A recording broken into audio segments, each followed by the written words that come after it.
once, my ass. I'm only 4. Bonjour, Monsieur Pussycat. Cracking toast, Robert.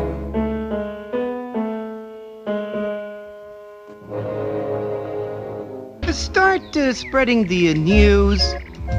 Hello, everyone, and welcome to the short podcast about short films. I am your host, and we are discussing the Academy Award for Best Animated Short. Today's episode is about the 91st year of the award at the 95th Academy Awards, which celebrates the films of 2022. Today's guest is appearing for the ninth time, previously discussing films such as Three Little Pigs, The Country Cousin, The Yankee Doodle Mouse, Monroe, Every Child, Anna and Bella, and Bob's Birthday. Please welcome back our favorite short, Miss Zita Short. Hello, Zita. Hello, thank you for having me on again. I always really enjoy appearing as a guest, and I think this time should hopefully be a step up from the last time I was on, where I was recording at 2 a.m. or something, I think, and I didn't want to be too loud because I didn't want to wake up my roommates. So this time you'll be able to properly hear my voice if you're a listener. So. Well, it's always just an honor to have you back. It's an honor to hear your voice. And it's just like and so you've been on just so many times before. That's why I brought you back for this little victory lap I'm doing with these last 4 years. And because you've been on so many times, because we're kind of looking back at the podcast before us, I have a different opening question for you this time. When you look back over the category and the films we've talked about together, what stands out to you, and what do you think of the category as a whole?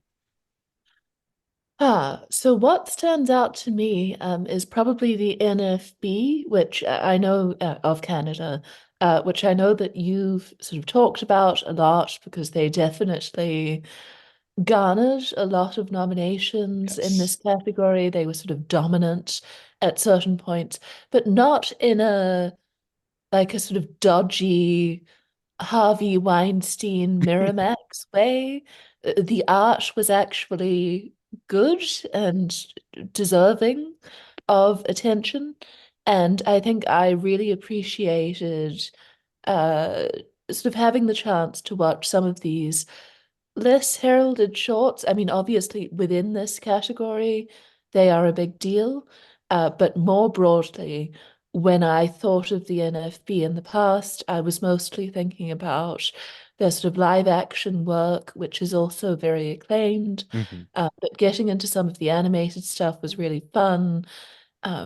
There's a lot of sort of surrealism there, a lot of weird humor, and then maybe more generally, just the country of Canada, no offense to them, but they do sort of suffer from the fact that they are perpetually in the shadow of the United States. And so it can be difficult in sort of Canadian art to get a sense of what makes the Canadian national identity distinctive, what sort of sets them apart from America, because there are a lot of similarities, to be fair. And I think these NFB shorts probably gave me the strongest sense that I've ever had of sort of what it means to be Canadian. Hmm. Yeah, I totally agree. It's like the NFB is always just a nice surprise. As whenever I get to see a short from them in this lineup, it's like, and we'll talk about sorry, we'll talk about them a bit later because they do get one final nomination in this year. But yeah, it is just nice to see them come back every now and then, and it's just nice to have like government funded animation too. It's just like Oh it's my nice to see gosh. the Yeah. Canadians supporting their arts and letting these creative minds flourish. And it's like, and they were able to get their foothold in back in like the 1950s, and Mm. since then have just kind of been ever present in the category. Haven't had that much success with wins. Like of their, I think 36 nominations, they only got 6 wins, which is less than random. It's a Mm. 1 out of 6. So not great, but still they have a few wins in there regardless. And they're almost always consistently like at least enjoyable, if not great. And it's just like we love you, Canada, even if the Academy doesn't love you that much. It's Yes. an honor to be nominated. Mm. But yes, but before we even get to the short films that are nominated today, even though this is a short film centric podcast, there is also a Best Animated Feature category at the Academy Awards, which I would like to talk about. So, just to be fair to them, Zita, I will list off the names of the nominees for Best Animated Feature this year, and I want you to Mm. tell me in just one word what you think of them, or simply say you haven't seen it if you haven't seen it. Are you ready? Okay. All right, so first we have the winner, which was Guillermo del Toro's Pinocchio. Hacky. Okay. Number two, we have Marcel the Shell with Shoes On. Hawaii. Number three, we have Puss in Boots: The Last Wish. Unexpected. Number four, we have The Sea Beast. Cute.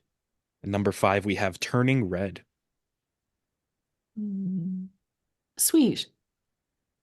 And what a lovely segment that was. So now we'll move on to our first nominee and the year's winner, which is The Boy, the Mole, the Fox, and the Horse, directed by Peter Bainton and Charlie Mackesy. This is the first and so far only nomination and win for Mackesy and producer Matthew Freud. I still don't like how the short film awards are limited to only two nominees per film, because using this as an example, I believe co-director Bainton as well as co-producer Kara Spelling are also incredibly deserving of the credit for this film. Anyway, this is also the first and so far only nomination and win for Apple TV Plus, and this film is to date the longest winner in this category, and it won in the longest year of the category as well, at over 90 minutes across the five nominees, breaking a record set last year. Now, to tell the story of this film, the best place to start is with Charlie Mackesy. He was born in Northumberland in 1962, and despite no formal training, got a job as a cartoonist at the magazine The Spectator and as an illustrator and designer for Oxford University Press. While these jobs kept the money flowing in, he created more artistically fulfilling works in his spare time and even began having art shows for himself in 1984. Not only does he do illustrations, but also makes sculptures and lithographs as well. I actually do recommend checking out his website and looking through his artworks. They are quite stunning. He has a series of drawings focusing on jazz artists in New Orleans, and they are amazing. But the story we're here to tell begins in 2018. Already an accomplished illustrator, Mackesy draws a picture of a boy and a mole and posts it to his Instagram. He must have been taken with this drawing because he starts to draw them more and very quickly adds a fox and a horse to these series of characters. And soon after that, Mackesy started adding dialogue to these pictures. What is success? Are you content right now? Yes, said the boy. That is success, as said the mole. However, the very next post changes that to, what do you think success is? Said the mole. To love, said the boy. It's worth noting that Mackesy didn't just draw these characters on Instagram. He had other character series, but his boy, mole, fox, and horse drawings were more popular. And so after a while, he phased the other characters out, especially once he started to create a children's book centered around the four characters. In October 2019, he released The Boy, the Mole, the Fox, and the Horse to store shelves, and it was an instant international success, though especially beloved in the UK, and received many book awards as well. But a key part of this would be Matthew Freud, a longtime friend of Charlie Mackesy, a film producer and PR expert, and great grandson of Sigmund Freud. Freud would be a key part of getting Mackesy the book deal for Boy, Mole, Fox, Horse, and after its success, would be the key to getting it made and made well. There were reportedly more than 200 offers to get the film rights for the book, but the one that won out would be from Kara Speller, a former Oscar nominee herself. She saw potential in the book before she even read it and convinced Freud to form a production company with her in order to finance and produce the film. As frequently happens with animated productions, things ballooned out of proportion. They had not acquired any outside funding or distribution deals, but they kept pushing forward on the film, whose budget grew from £2 million to over £5 million. Peter Bayton, an animator originally hired to lead the animation department, was eventually promoted to co-director alongside Mackesy, as he was unable to handle the massive scale of the production alone. And keep in mind, all of this is being done in the middle of the pandemic, with most of the crew working from home. As the film neared completion, however, they were able to acquire distribution by the BBC, who would air it as their Christmas film for 2022. However, international distribution was important to Freud, Speller, and Mackesy. They were in conversation with Warner Brothers Discovery, but not only were their deals a bit lopsided in Warner Brothers' favor, but the company was experiencing some unrest at the time, and they ended up rejecting their offers. 10 days after that, David Zaslav came into power, and the people they were dealing with were let go from the company. Freud would then go to Apple and was able to make a much better and much easier deal with them. So, the film was released on Christmas Eve in the UK via the BBC and on Christmas Day worldwide on Apple TV Plus, receiving instant international acclaim, winning the BAFTA for Best Animated Short and 4 Annie Awards alongside the Oscar. The Boy, the Mole, the Fox, and the Horse is about a boy. He is lost and wants to find home. He meets a mole who is also lost but also wants cake. A fox then appears, stalking the boy and the mole, but soon gets trapped. However, the boy and the mole free the fox, and soon the mole ends up in a river, nearly drowning, but unfortunately is saved by the fox.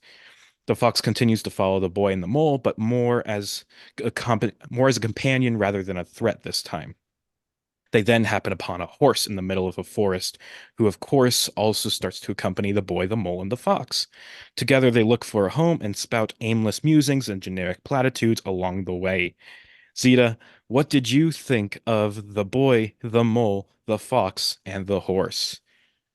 Well, just one comment before we get into the quality of the short itself. That was such a jump scare when you mentioned that he used to work for the Spectator. Oh my God. I respect him as an artist, but Jesus, wow. Selling your soul to the devil to make money. I mean, that was However, his first job, so give him some leeway. well, geez, a Boris Johnson in the making. I loved the imagery in this. I think it's a very, well, not unique animation style necessarily. I have seen other animated shorts that, I mean, gosh, I can't really talk about it from a technical standpoint that at least replicate this look. I think the outward simplicity of some of the images was a bit unexpected as a choice. Maybe this is just a me thing, but I don't know. Did you see that movie, The Peasants, that came out No, I did last not. year? I really wanted to, but it just wasn't in theaters near me. Yeah. Well, I saw it, and that's one where obviously they hand painted every frame and they used I mean, I guess it's not technically rotoscoping, but It is yeah. rotoscoping. Oh, Like okay. It it's the is. same people who Sorry. made Loving Okay. Vincent, and it's Yeah. like, yeah, they make paintings of like Yeah. video footage and like, Mhm. yeah, it's Yeah, rotoscoping. that was very beautiful, and I loved it, and I thought it was a great film. But that's definitely one where it feels effortful, where you can sense sort of the amount of work that had to go into creating it, and also just the complexity of the techniques at hand. And this one does take a simpler approach, but I do think it works for the sort of fable-like qualities of the story. I like the fact that a lot of the characters are sort of vaguely defined. There is a sense of mystery there, and it does have that sort of childish logic. I don't know. All of that really appealed to me, and I would imagine that if I were a child and I saw this, it would sort of stay with me. So I'm gonna start off with positive things here. Uh, Oh, I do enjoy the visual style, and in my paragraph, I did compliment like Charlie Mackesy's artwork and stuff. And I when I was scrolling through his Instagram, like I did really enjoy like kind of the calligraphy style like outlines with like the watercolor backgrounds and things like that. And this short does its best to try and emulate that style while still adding more detail to it, like trying to make it a more uh I guess, more traditional kind of looking film, though still preserving some of that character, I guess, is in the animation or in the art style of like the original work. However, that is where my compliments end because I truly hated sitting through this as I Ooh, did uh the first time I saw this when it was first nominated in the little theatrical screening of the shorts and whatever. Uh you're getting bitchy, Eliza, today. it if you have been listening to this podcast, you listening at home right now, you will have heard me many times compare this film negatively to other better films, just like things like The Snowman, and I Mm. don't even know what else to compare to it. I frequently have brought it up as just like the go-to bad animated short film because this film is nothing. It's nothing. It is literally just these four empty characters with no personality except for the fact that one of them likes cake, and all they do is spout different phrases to put on inspirational posters. And it is just so irritating to sit through. It is it is completely plotless. It is completely characterless. It has no soul to it in the slightest. It is just a hollow shell. And as I was watching it this time, I was reminded of how like many Eastern European animators often criticize the West, though, and when they were doing it, it was more about like Walt Disney's film, about how they often kind of hand feed the morals to you. It's just like they're very moralistic films. Meanwhile, Eastern European films are more subtle. Oh, and it's just like there's no better example of like the depths of shit that Western animation is in than with this film. And it's like on my letterbox, I made a list. Like every time a line of dialogue made me say either out loud or just internally, fuck off, I wrote it down. And I don't know how many lines are on this list, but I believe it's like 30. Oh my, And that's approximately one line per minute. Um, so yeah, I could read through this list, but I don't want to numb you guys at home. But I think the worst part of it was, or just like this is kind of a nitpick of it anyway. But who cares? It's Boy Mole Fox Horse. I fucking hate the fact that the the characters were trying to find home. They were trying to get home, and then they find this horse and like they're riding this horse around, I don't know, sometimes, but then randomly the horse just is like, I can fly actually. It's like, you can fly. It's like, yes, but I stopped because it made the other horses jealous. And the boy's like, well, we love you whether you can fly or not. And it's just like, what the fuck is wrong with this stupid horse? It's just like, when you see people who are lost, why don't you immediately help them with your flying powers? But who cares? The main problem with this film is just that it is just endless generic nonsense. And like another line that really stood out to me was I'm trying to find it. Uh, what's the bravest thing you've ever said? Help. And asking for help isn't giving up, it's refusing to give up. And and it reminded me of a previous nominee in this category, Burrow. It's a Pixar Spark short film released on Disney Plus, or was originally meant to screen alongside Soul. And that's a film all about how like what can happen to you when you like don't ask for help, and it's just the importance of that. And it's like it delivers that message in a very entertaining way, in a way that like it's still a good story, has fun characters. It's like they have actual personality. But here, the film just says, ask for help.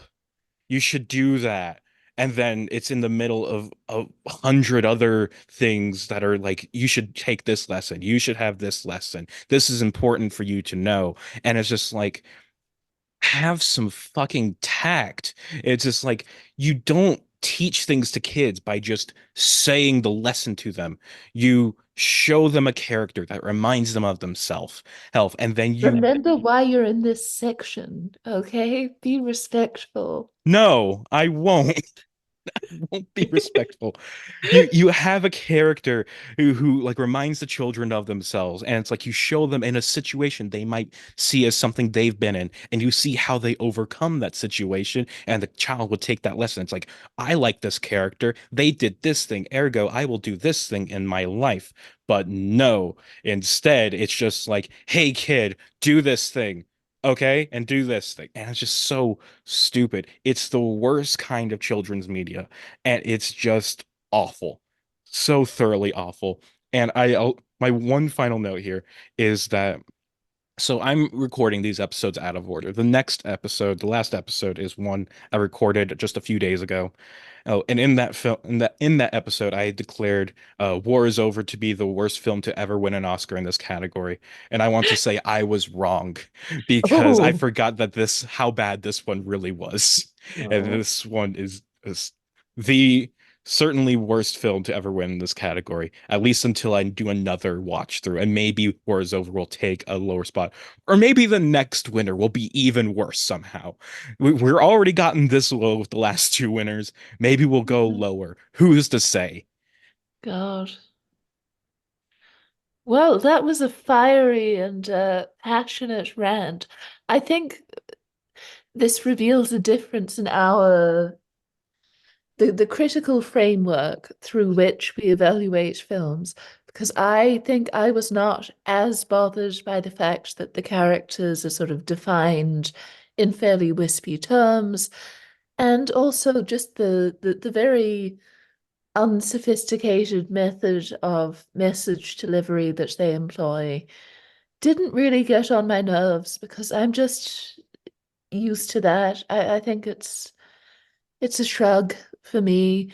At the same time, I can understand some of your frustrations.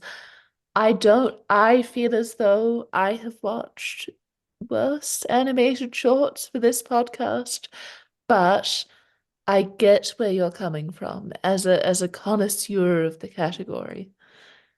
Uh, and I'll just say, I have watched exactly six films that are worse than this for this Ooh, podcast okay. on my ranking of all the nominees. Uh, Hmm. but yeah, and it's like, and I'll just say for your sake, Zia, it's just like that was kind of a rant that's been coming for a long time. Just like I've been building up to that thing. Every time I mention the fucking movie in all these other episodes, it's like it was kind of building up. And I think I joked with Ronaldo at one point, just like how like what if on this rewatch I ended up liking it and thought it was great or whatever, but that clearly did not happen. And like yeah, I'm a I think I'm a bit alone in just terms of like the scale of my hatred of this film. It's like I know that like Ronaldo really liked it because of the animation style. Christoph at the very least tolerated it. And it's just like, although I do know that like I there are plenty of people in my corner as well. It's like it's not a universally beloved film, though it did kind of easily win the Oscar. And it's the kind of film that's like it will definitely be popular among like parents who don't know any better. Meanwhile, the Ah, people who actually watch the films like are really into it will are more often on my side. Not just I don't mean anything bad about you. It's not a dig against you. okay. I understand. And also this film Um, just kind of feels like a worse version of Winnie the Pooh, or like the idea of Winnie the Pooh, where it's just like, no, Winnie the Pooh has like humor and actual characters. mm. I still find it funny that they got away with that, though. Just the fact that I know it's Pooh Bear, but still, it seems crazy that A. Milne, didn't think ahead, I guess. Well, I wonder if that was like a euphemism back at the time. Like, what was it called Pooh back then? Hmm, who knows? Did they just call it excrement? Maybe Human waste? they at the very least had like shite back then. I don't know, Yes. but but yeah, and I don't even know where the word comes from. Like where he even thought of it. I don't even know. Mm. But yeah, and another thing is just I always am not a fan of these like 30-minute, or I'm usually not a fan of these 30-minute long British television specials that air on Christmas Eve or whatever.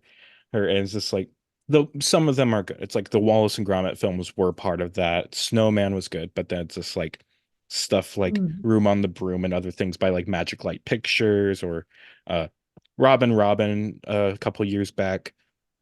I'm just like these are not my style. And it's just like and I guess it's just the British version of like the American like Rankin Bass movies, like Rudolph the Red-Nosed Reindeer, Frosty the Snowman, yada yada yada. It's just cultural differences. Hmm. No, I need to pick up on though, sort of more generally where you are with various European countries, because I know that you despise French people and French culture. Are you an Anglophile? Are you anti-English? Where are I'm we at there? I'm anti-English but pro the rest of the British Isles. Okay. Mhm. Well, I don't think Interesting. about the Welsh often, Oh, okay. Jeez. but the Uh, Scottish and the Irish, they're cool in my book. well, okay, so are we talking Northern Ireland? If it's part of Britain? I Yeah. in my Okay. ideal world, it's Ireland has been unified. Okay. Good. Good. The Irish listeners won't be upset. Yeah, Um, if Owen ever makes it to this episode of the oh my podcast, gosh. Yes. Then I suppose more generally, so Spain, how are things there? Are you a fan of the Spanish? mixed bag. We'll Oh, just leave it at that. okay. What's the opposition there? Pedro Almodovar, I don't like him that much. Oh God, I forgot about that. I forgot about your blood feud with Pedro. And then what's Also, the it's just like I guess my because I have a lot of like Mexican friends. I grew up a lot around a lot of uh Mexican people, so it's yeah, just like yeah, I'm not the biggest fan of the Spaniards. yeah. Okay, and then last one, so Italians. How do we feel about them? I am a big fan of Italians.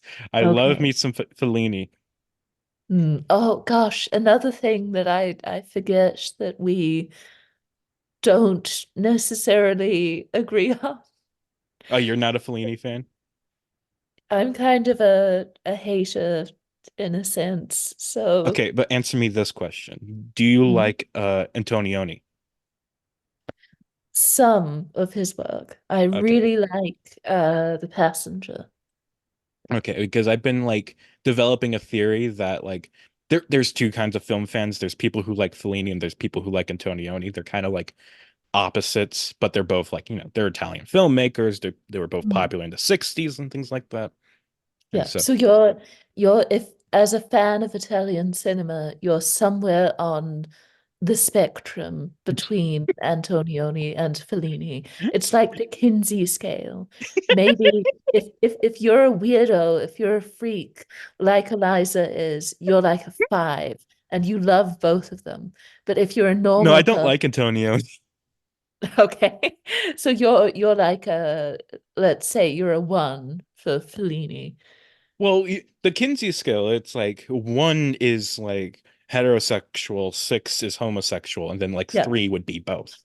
Oh, okay. I didn't, for some reason, I thought it went up to 10. Clearly, I was not paying attention during the film. Um, things I remember about that, Peter Sarsgaard got nude.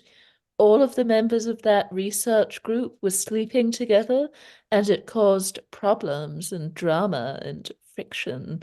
And then it just ends with Liam Neeson giving a monologue about love. And then we just cut to a shot of Laura Linney. So, yeah, I I know. barely remember the movie. I need to Yeah, rewatch it at some point. it's not a memorable film. I gave it 4 stars for some reason, and I question that. It is mildly intriguing as one of the last films in which Mr. Chris O'Donnell, who all but disappeared from screens after the Batman movies could appear. And then they just decided, no, we are ridding ourselves of you. Well, he just like the silver screen. It's just like he's a notable TV actor nowadays. Right, okay. Are you one of those people who watches, is it 911? I've never watched this show, but So I cannot avoid tweets about two characters from 911 and whether they're going to hook up. so I don't watch it, and it's not 911 that he's on, but he's on NCIS Los Angeles that my parents really Oh, love. It's him and so it's LL not Cool J even and Linda Hunt. NCIS. It's Yeah. it's a spin-off. Oh yeah, like the original NCIS has like Mark Harmon in it, and then Oh. there's Los Angeles, and then there's also New Orleans with Oh, the guy from Quantum Leap whose name I forget.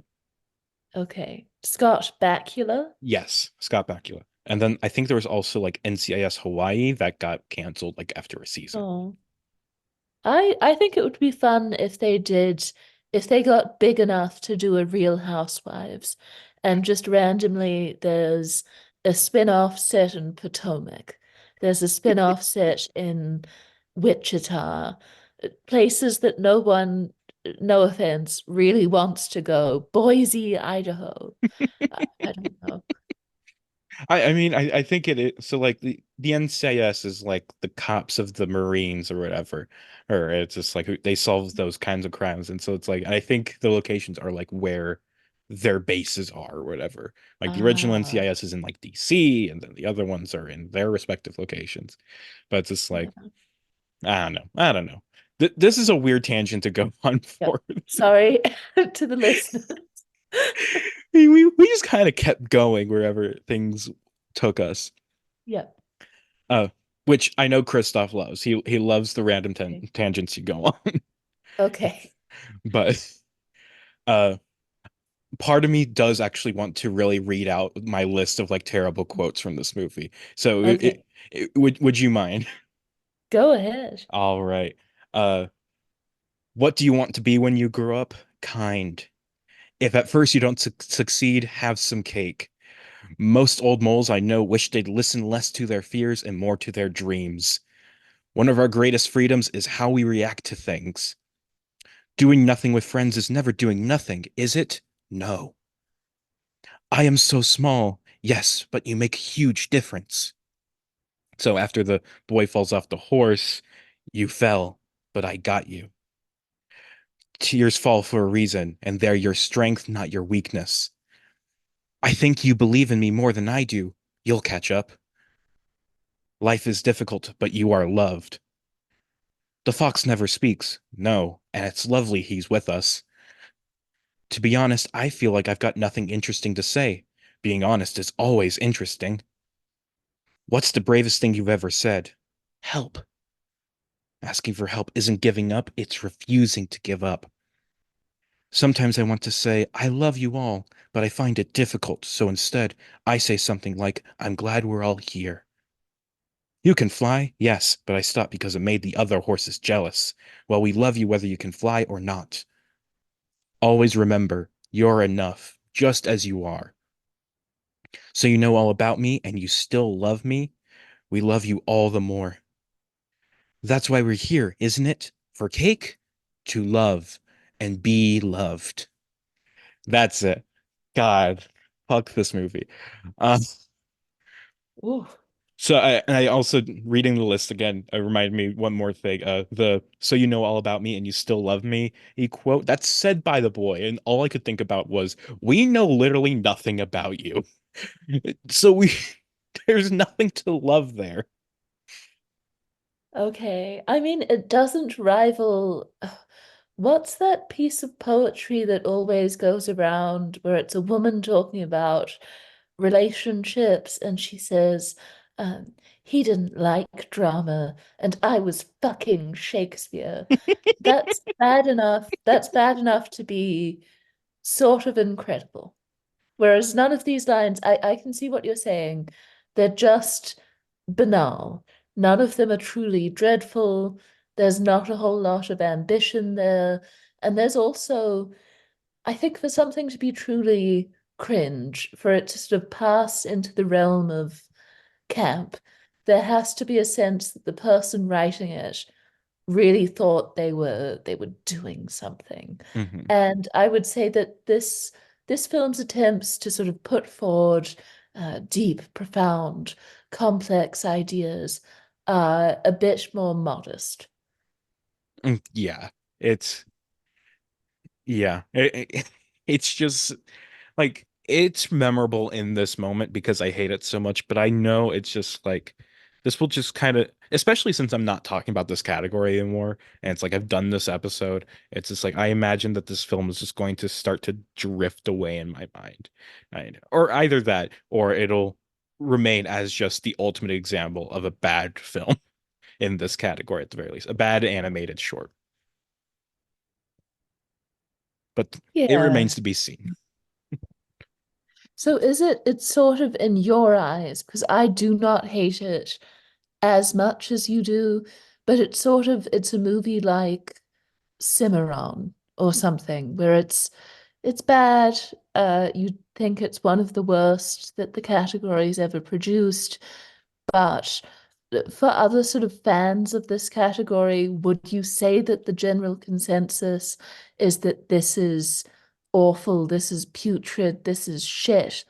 Or because you sort of mentioned there are people who are on your side in the sort of war over this film, and then there are other people who sort of stick up for it without loving it. Where in sort of 20 years or so, when the dust settles, where do you think the critical consensus will be? I, if we want to compare this to like Best Picture winners, I would say that Boy Mole Fox Force is in the realm of like Coda or Shakespeare in Love, where it's just like it definitely has its fans and stuff, but it will kind of go down as like one of the worst winners of the category for people who, for the very few people who actually care about this category. Uh, but yeah, I don't think history will be kind to this film. Hmm. Actually, Coda is probably definitely the best example because that's another film that is they got a lot of criticism for being so painfully generic, specifically from me, uh, and just being like a waste of time and just the ultimate generic example of what a film can be. So you weren't moved by her performance of both sides now. You didn't think that Emilia Jones gave a revelatory performance in the leading role. No, Are you anti-representation, I'm Eliza? I'm getting a sense that I'm um, anti-bad representation because you know what's a significant group of people who didn't like this movie? The deaf community because they thought it was very stereotypical portrayal. Okay, I do love, obviously, I was trying to be semi-ironic. I do love when that happens, though, when there's discourse over a movie or just more broadly a piece of art, where there are people online defending it on the basis of, oh, but it's representation. It's this movie is important. Maybe it's bad, but it's hashtag important. And then people from the group that are supposed to be, I suppose, lifted up by this piece of art who are meant to feel seen after going to see Shang-Chi and the Legend of the Ten Rings go, I didn't really like this. And then those people, the ones who are telling you that it's so important for representation, get upset. It's a very strange thing to watch online, and yet it happens every year, I would say, especially around awards time. Hmm. Yeah, it's a definitely it can be funny at times, but it's just like when people are just so thick that it's just like they can't see like Hmm. they they think it's an important movie and it's just like but the people who are like they're trying to quote unquote defend or whatever or uplift, it's like they're saying like, nah, this sucks. Anyway, fuck you, Hillary Swank. Oh, We'll move on to our. I yeah, You have I something? think You can just go one ahead. last note. If you're going to do that, be like the unhinged Lady Gaga fans in the year of the House of Gucci snub, where they claimed that you're anti-African American and racist if you don't vote for Lady Gaga, a white woman, because she has some fans who are members of that community. And then Anyway, later stated that you should be sent to a concentration camp if you didn't vote for her. oh my God, I forgot about that tweet. And with a gif of the scene where Adam Driver uh plunges into her on top of that table attached to it. Hmm. Oh my God. What a movie House of Gucci was. Oh my. House of Gucci is definitely more interesting than Boy Mole Fox Horse. Hmm. At the I the Yeah. my favorite part about House of Gucci is just the fact that every single lead actor in that movie is in a completely different movie. Hmm. But anyway, let's just move on to our second nominee, which is The Flying Sailor, directed by Amanda Forbes and Wendy Tilby. This is the fourth nomination for Wendy Tilby, third nomination for Amanda Forbes, and the 38th nomination for the National Film Board of Canada, and the final nomination for all of them as of this recording. As we've covered the histories of the two women prior, we can just get straight into the making of this short. However, we still begin 20 years ago. Forbes and Tilby went to the Maritime Museum in Halifax, and there were many displays discussing the Halifax explosion.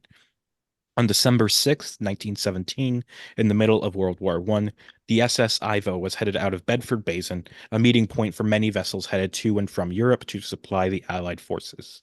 At the same time, the SS Mont Blanc was headed into the basin. At 8:45 a.m., the two ships collided. This on its own wouldn't be too bad, perhaps some damage, at worst a few deaths from the sinking ships. However, the SS Mont Blanc was filled to the brim with explosives in order to supply the French with weapons and ammo to fight with against the Germans. So, when the collision happened, it caused enough heat to ignite some barrels of fuel within the ship, and 20 minutes later, the entire Mont Blanc exploded, creating the largest explosion prior to the invention of the nuclear bomb. Everything within a 1.6-mile radius of the explosion was destroyed. 1,600 people were killed instantly, with hundreds more dying from their injuries. Amid all of this, Tilby and Forbes were drawn to the story of one man, Charles Mayers, a sailor who was launched half a mile through the air by the explosion, losing all of his clothes due to the heat and force of it, and surviving the ordeal, only receiving some scratches. They saw the story and wanted to portray what might have happened to someone mentally in those moments flying through the air, what it's like to have a near-death experience. In real life, however, Mayers was simply unconscious during those moments, not remembering the explosion and waking up on the hill he landed on, though having vague feelings like he was underwater and that he was spinning, unable to turn himself around. The duo had the idea to animate the film in a mix of 2D and 3D, keeping the sailor distinct from the world around him, especially as he's flying through the air. The Flying Sailor begins with a cartoony look at Bedford Basin. Two jaunty ships approach each other, but oh no, one has TNT. A sailor on the dock sees the ships crash into each other and lights a cigarette. Once one sets ablaze, he puts his match out. The ships then explode and sends the man on a journey through the air, the universe, and time itself. So, this is another nominee from this year that got a lot of hate just as like because the film itself doesn't really explain like what's going on. You just see the explosion and then this man flies through the air, he becomes naked and he kind of just goes on this journey through time and space. It's not a plot heavy film. It's just kind of a visual and emotional and auditory experience. That being said, I really like this movie. I think it is just a pure treat of visuals and sounds and just everything. It's just like I I over this podcast, I've really developed a love and appreciation for Forbes and Tilby with this film, Wildlife and Strings and When the Day Breaks, especially. That's my favorite one. But and they always have these unique stories, unique animation styles, and th this one is no exception. However, I think it also might be my least favorite of their movies, like either this or Strings, just because it is plotless and it's like it doesn't really tackle that much. It just kind of portrays what a near-death experience would be like, which is still it's good. I just love this a lot more the first time I saw it, and it's just like on this one, I was just kind of like, that's it. But still, I just thoroughly love this. I especially love how a lot of the images, like in the montage while he's flying through the air and stuff, were like clearly taken from like archival footage or stock photos or stock videos or whatever, and they just kind of like animated like a baby version of the guy on top of it or whatever. I like that detail. But Zeta, what did you think? I liked it for the same reasons. I think the fact that it's trying to get at very specific sensations and it is using specifically an audio visual medium to do that is very effective. There's also, I'm just going to use a big cliche from any sort of film appreciation class that you've taken during university.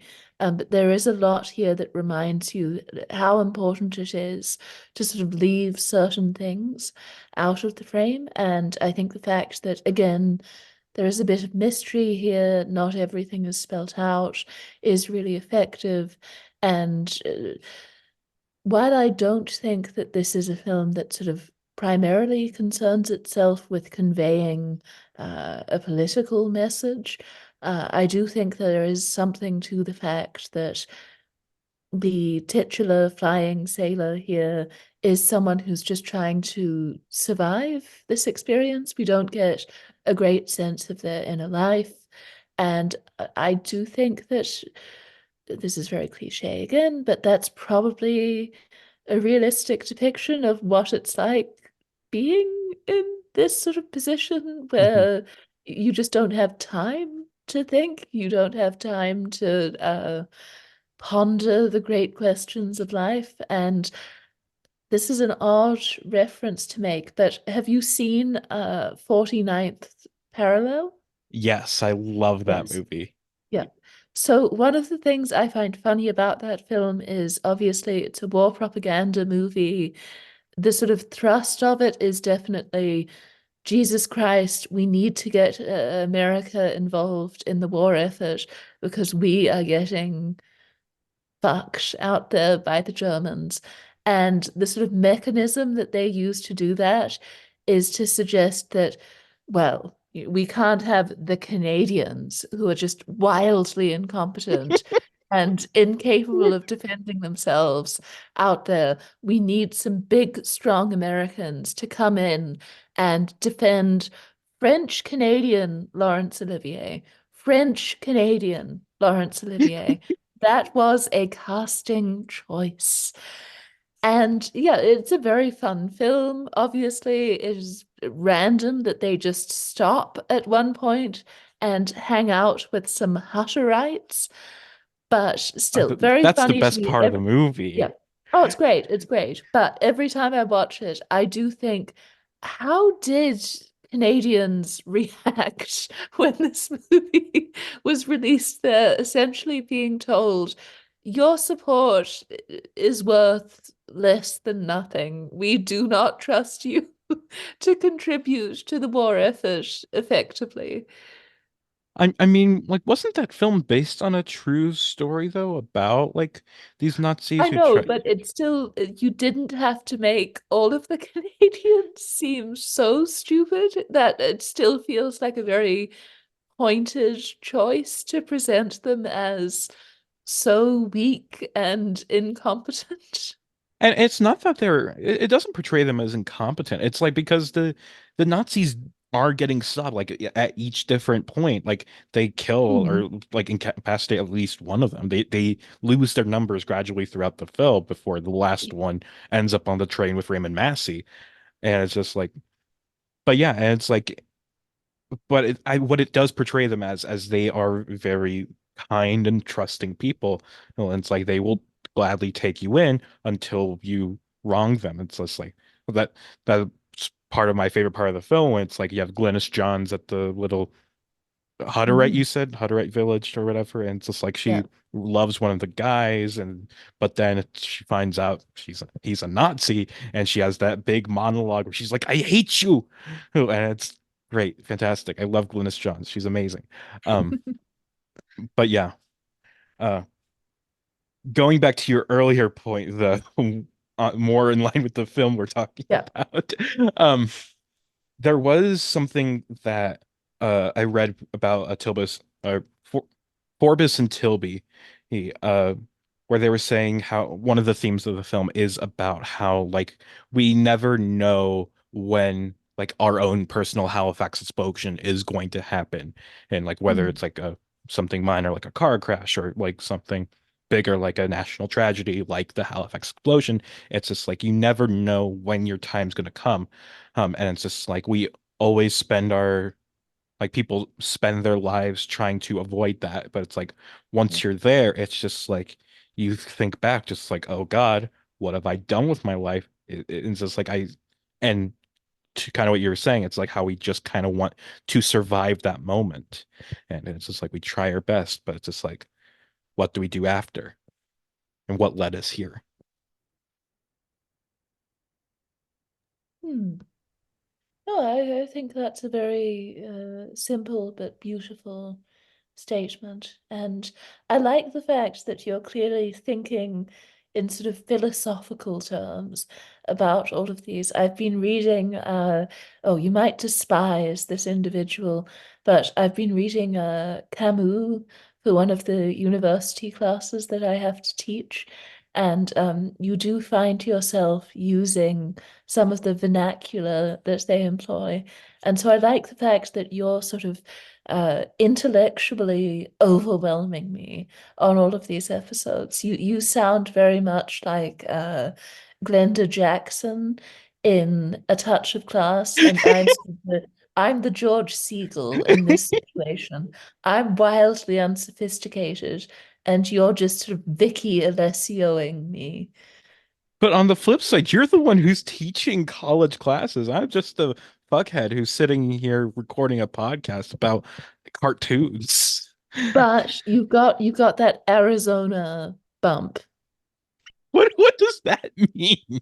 People from Arizona are bright, I would say. That's not a thing. That's not a stereotype, I right? think no, I thought it's like a social hub of intellectuals.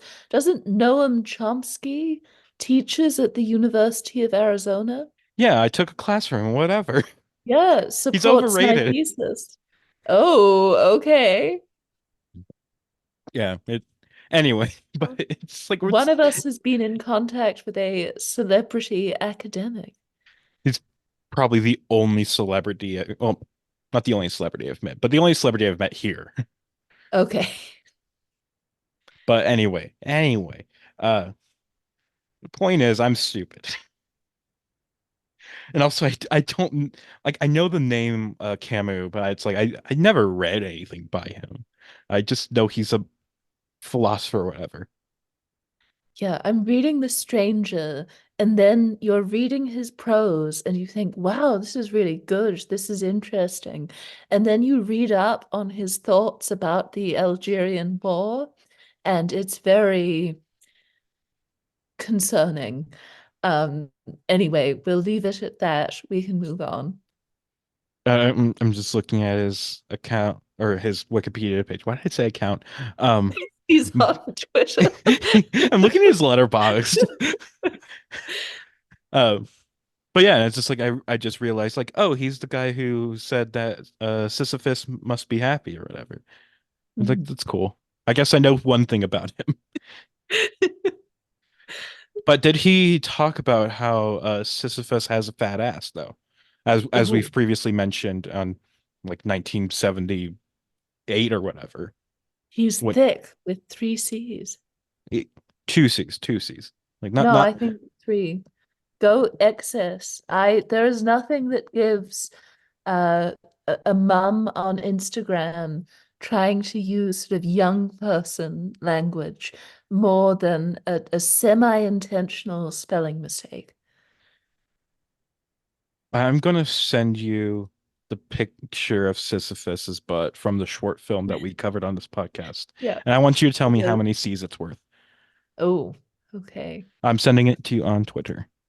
Oh, okay. Let me open up this image. Oh, wow. Yeah, I had forgotten. Hmm. Where would I put them? Maybe we'll give it a respectable 4 Cs. 4 C's. Yeah. Oh, okay. You're going crazy here. Hmm. Or were you just kind of imagining like it's a 5-star scale except with C's in the word thick? Yeah, let's go with that. Okay. Anyway, uh anything else you have to say about the Flying Sailor? No, I mean, generally, I just really liked it. I responded to it positively. And I like it when someone is able to take, I suppose, the second-hand account from someone who obviously means a lot to them on a personal level, and they can sort of shape it into great art. Because no offense to a lot of artists, but sometimes it does happen where, oh, this was something that was really important to my mother, and they make a piece of art that's just sort of overly respectful, overly manicured, feels too distant from the audience in a way. As a viewer, you can't really understand the significance of it. And I think she's sort of taken a basic, or sorry, the female co-directors of this short have taken a sort of basic concept and they've really built upon it and they've added layer upon layer. Hmm. Yeah. We'll leave it off with there. Uh, and we'll move on to our third nominee, which is Ice Merchants, directed by João Gonzalez. This is the first and so far only nomination for Gonzalez and producer Bruno Caetano. A fairly recent history for Gonzalez. He graduated from School of Media Arts and Design in Portugal in 2017, majoring in multimedia arts and specializing in animation. He then got his master's degree at the Royal College of Art in the UK. His first two films, The Voyager and Nestor, were made as part of his education programs, while his third film, Ice Merchants, was made with the Portuguese animation collective Cola. Also worth noting, Gonzalez is also a musician and writes and performs most of the music in his films. Ice Merchants, like his other films, begins with an image. Something appears in his head as he's about to sleep. In this case, a small house sitting on the side of a cliff. And it sticks with him. He'll explore the image further in his drawings, try and build that world further, and soon the story starts to form in the world. Gonzalez's films often explore people who are isolated, often exploring themes of loneliness set in these somewhat surreal worlds filled with harsh shadows, striking colors, and extreme camera angles. When production came around, while Gonzalez was the main creative force behind the film, Caetano was still a key part as producer, and there was also Ala Nuno, another Cola member who helped with animation. Ice Merchants would debut at the Cannes Film Festival, winning the Light Cine Discover Prize, becoming the first Portuguese film to be awarded at the festival, and also becoming the first Portuguese film ever nominated for an Oscar. Ice Merchants is about a father and son who live on the side of a cliff. Every day, they freeze a cube of ice in their icebox, break it up, parachute off their cliff house, and sell the ice in the village, using a motorcycle pulley system to get back to their house each night and continue the cycle again. However, when temperatures rise above freezing, not only do they not have any ice, but melting snow damages their house and sends their parachute down the cliff without them. Is there any way for the duo to survive? Zita, what did you think of Ice Merchants? So this one, I have to admit, I was a bit more mixed on. Oh, I just there was something about the animation style that I just didn't vibe with, and I can appreciate that on a technical level, it's probably very impressive. It's just a me thing. I think I wanted maybe more structure and form, even though I know that that is sort of necessarily more conventional, more middle brow. It just didn't quite work for me as a visual experience. I did like the story, if that counts for anything. I thought it was sweet. I thought within the sort of limited time frame, they managed to fit in enough, and it never felt as though I guess they were sort of overstretching their resources. But having said that, it just didn't appeal to me on a visual level. Really? Well, I thought the visuals were amazing. Maybe my favorite part of the film. I like I was kind of mentioning in the paragraph. It's just like I love the usage of color here, like the simple like black, whites, red, oranges, yellows, and the mixes and whatever. It's like very striking and very engaging. I love the way the camera moves in this film. Like, of course, it's not a real camera, but you know, the cinematic camera that is like in the scene or whatever. Or and it's just like it the way it moves around the characters, it goes so close, it exaggerates things a lot. Even though like I really love how the dad's legs are just so long regardless, no matter where how you look at him. It's just like he's just a long leg dude. He's great. But Oh, you want a tall man? it wasn't a horny thing. It was just an Okay. appreciation. Like he's I just a no, cool I guy. understand. You want Florian Henkel von Donnersmarck to date you. You want the director What of kind of reference is that? you want you want to go out with the director of Never Look Away and The Tourist. What? I don't even know who you're talking about. I know what Yeah, Never Look Away is, but I don't yeah. have You know any the kind of lives visual of reference for the others. director. Any, Okay, the director of that film is 6'9", I believe. damn. So yeah, that's the point I was Well, making. maybe I'm sold on him. Yeah.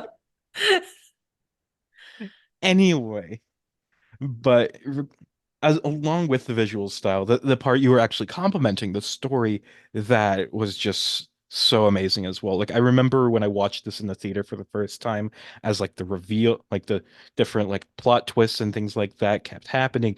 I was just on the edge of my seat, so scared as it seemed like these two like the father and son were going to fucking die. And as their cliff house like, starts to break away from the wall and everything.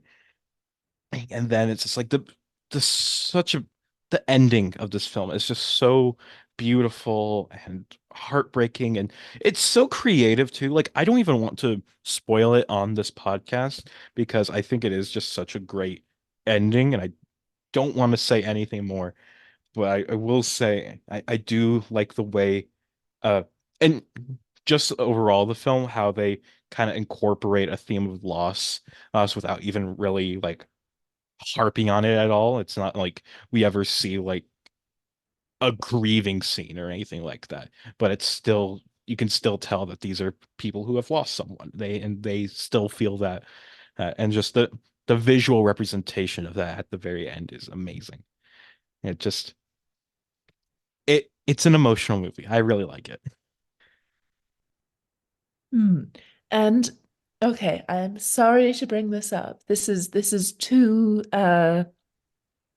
insidery, I would say. I feel as though there are very few people who have either listened to or heard of this, but I know that you're a fan of the podcast We Heart Heartnet.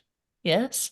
Never listened to it. I know Patrick Willems Oh hosts my it, but I God. haven't listened to it. Oh, okay, well, I'm going to introduce you to a part of it. So they recorded an episode on the 2006 Josh Hartnett vehicle, Lucky Number 7. And throughout the episode, they reference the fact that, there are a lot of twists in the film. It's a Tarantino ripoff. And the guest on the episode mentions the fact that the only films that his father likes to watch are films that feature twists. So one of his favorite movies is The Usual Suspects, Of but it's course. actually not The Usual Suspects. It's the Indian ripoff of The Usual Oh, Suspects called Chocolate, in which the main character does a Kaiser Soze by looking at the cover of a magazine.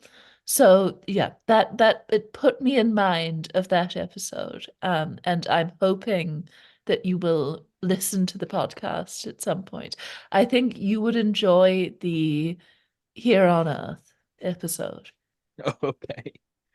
Well, maybe I'll check it out at some point. Okay.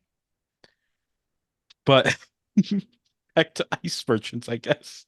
I don't really have anything to build off of that with. Um, but I guess I have nothing else to really say. I guess it's not a very complicated movie. Although I do want to say, just like I I don't understand the motorcycle pulley system they have.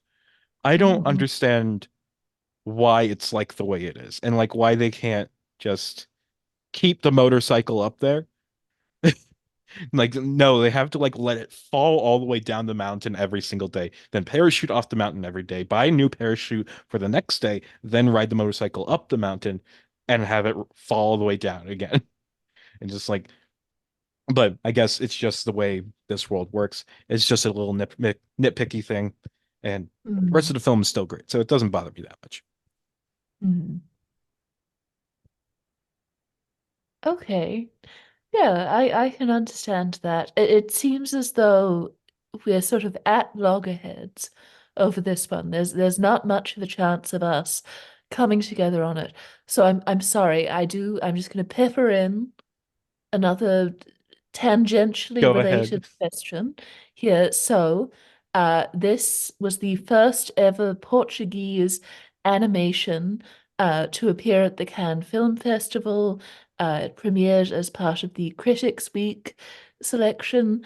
Do you have any good Cannes gossip? Because I always love how there are always fights on the jury. There are people who do not get along. Do you have any Why sort would of I have delicious? can gossip? You're a cinephile. And you're a gossip hound. I'm not a I would gossip assume. hound. Where'd Yes, you you are. get that Okay. info from? You've told me all sorts of juicy gossip. When? Old Hollywood stars. I believe I learned about James Stewart and Marlene Dietrich through you. I don't know. Maybe. I I Okay. I I I'm thought I'm not a that you were person who going to cares about have, like celebrity drama that much. yeah, the Darden brothers got into a fist fight with Melanie Griffith or something in the 90s. I thought you were going to come out with that, but no, No. apparently not. Although I the one thing that like I learned about Cannes from this podcast is that there's apparently an award called like the Rail d'Or, Golden Rail, that's given out by like 500 like railroad workers who are also cinephiles every Oh, year, and they give them like a little piece of the rail that was like the original uh rail from when they filmed Arrival of a Train at the Station, the like that old it, ah, it's like that's what they give out every year. And it's like, and the reason I know about it is because one of our previous and they have two awards, one for the feature film categories, one for the short film categories or short film submissions. And I okay. found out about this because there was the one of the previous nominees that have won that category was a film about a woman on a train, and the filmmakers were like, "Why is there an award given out specifically by railroad workers, and we just happen to have made a film about a woman on a train? Was this award made for us? Was it Hmm. made just to give us this give an award to this movie?" But yeah, and it's like, and I look through like the films they've awarded, and it's just like it's just a bunch of they just have an award, and they are cinephiles. They enjoy watching movies. They have really unique tastes. I don't have the list of films they've awarded with me right now, but I do remember being it's like, oh, okay, interesting. So I know that you claim to hate France and sort of everything that it represents. Unfortunately, and I'm not saying this trying to be offensive, I do feel as though you'll be one of those Americans who reaches a certain age and then announces that, oh, I'm moving to Marseille. I think that'll be you. No, no, no. So No, no, I'll, I I'll I'll think say I'll say first of all that like most of the I Hate France stuff is just a bit. It's just like yeah. I'm sure there are plenty of lovely people in France. I'm sure there are plenty of lovely things to look at in France. I enjoy a lot of French movies. However, they're also annoying and stuck-up people that and just very pretentious. And they do have a lot of bad filmmakers. I'm looking at you, Jean-Luc Godard. Ooh. Looking you down in hell. Technically, he can be foisted off onto Switzerland. So I don't think so. He's the key figure of the French New Wave. Let's be honest. he, on occasion, though, self-identified as a Swiss person over being French. So Oh, who do we? and I'm Italian. Okay, whatever. You could, hey, you could do a Eugene Green and just adopt another culture. What are these references? Have you seen the movie The Son of Joseph? No, I've never even heard of Okay. it. He's an American filmmaker from Brooklyn who I think lived in America until he was in his mid-20s and then he moved to Europe. But he decided to add what would you even call it? It's like a what do you call those accents where it's just a line? I what? I think it's a Oh, I think it's a a you? tilde I don't know. in sorry. I don't know. I don't know. It's a tilde in Spanish, but he added one of those to his first name. So now he's, I guess, Eugene, but with French pronunciation. And you listen to him giving interviews now, and he speaks English with a heavy French accent. And I honestly, I can respect that if you're committed to the bit to that point. And I think you could do that. If you really wanted to be Italian, I am confident that you could do it. I feel like this is your version of singing Be Italian from Nine to Me. Oh my You- gosh. No, no, I'm Judy Dench in the trailer, and I'm telling you, you have to lie for Italia. Have you seen Nine? Oh my God, yes. What God. oh my God. Terrible movie. It's amazing how 75% of the actors in that film are wildly miscast. Who who looked at Nicole Kidman and thought, ah yes, the modern day Anita Ekberg. Yeah, the thing is, it's like, so I really like the musical it's based on, and I think that alone, like, kind of keeps it like at a good level for me. But also, I think like a few of the actors are really good in it. I think Marion Cotillard is, of course, great in it. Fergie outshines the entire cast. Oh my God, she's giving everything. Oh. Yeah, but yeah, it's just, and of course, music's still great even when it's being sung by people who can't sing. Although my biggest gripe with the movie is that they didn't let Cotillard sing "Be on Your Own," which is my one of my favorite songs from the musical. It's like they just cut that scene out, and it's like I would have loved to hear her sing it. But Hmm. anyway, and it's funny that I'm praising Marion Cotillard for a musical when she was kind of the worst part of Annette because she couldn't sing. Oh, okay. You didn't enjoy her doing opera. Well, the opera scenes are good because they dubbed her for that. Ah, okay. So it's when Adam Driver is just performing cunnilingus on her and she's saying, "We love each other so much," But that you didn't like. and it's like her general acting in it is good. It's just she can't act a good being a good singer, at least not in that movie. She could for Nine apparently, but or maybe it's just her voice isn't suited for the kind of for Sparks's music. Meanwhile, Adam Driver, he also can't sing, but he faked it better. Hmm. But yeah, But and that's a sorry, great movie. I love that movie. we can get back to the subject at hand. I figured we just didn't want to talk about it, so we just kind of Yeah, waffling you're around until we not. just. Eliza is not moving to France. We don't have to worry I about that. will never move to France. I You're might an visit Arizona sometime. girl for life. If I'm moving to any European country, it would either be Ireland or Italy. Like, come on. But probably Okay. I feel like you could do Luxembourg though, or something. no. It's not. It doesn't appeal to me. It's too Okay. French. Oh, is it? Okay, for some reason this is a big me problem.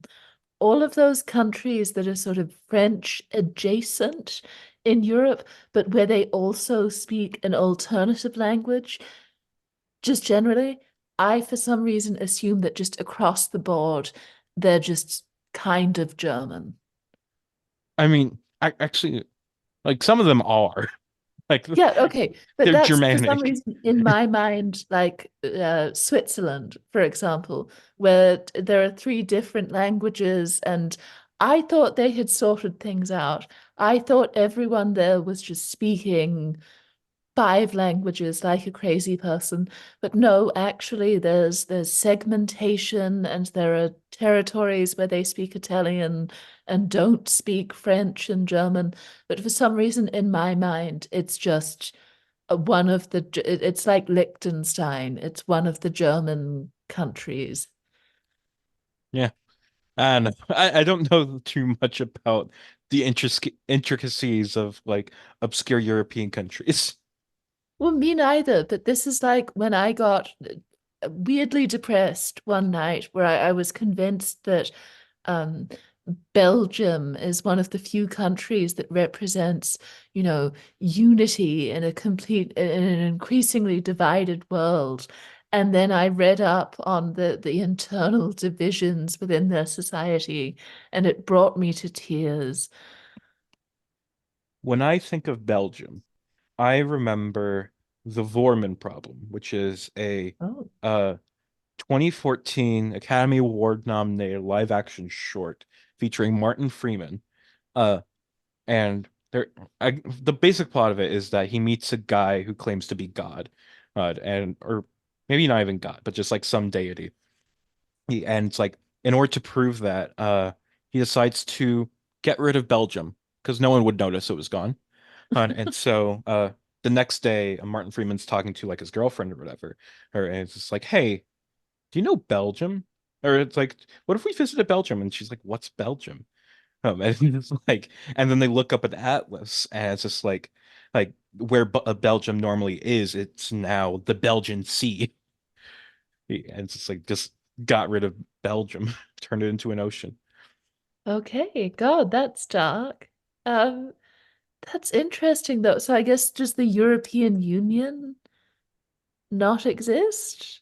Well, it I don't think they thought that far into it, but I imagine it probably Okay. still would. It's just Belgium wouldn't Yeah. be a member of it. It would just be in Luxembourg instead. Oh, are the headquarters of the EU in Belgium? Yeah, I'm fairly certain because that's where all of those evil British conservatives live as teenagers. Whenever you go to their Wikipedia pages, you find out that they went to high school in Brussels, and it's because their parents were diplomats. So maybe getting rid of Belgium would be a good thing. I don't know. I'm looking up something just to see how right you are. I've just looked up the first evil British person I could think of, and I'll see where he went to school.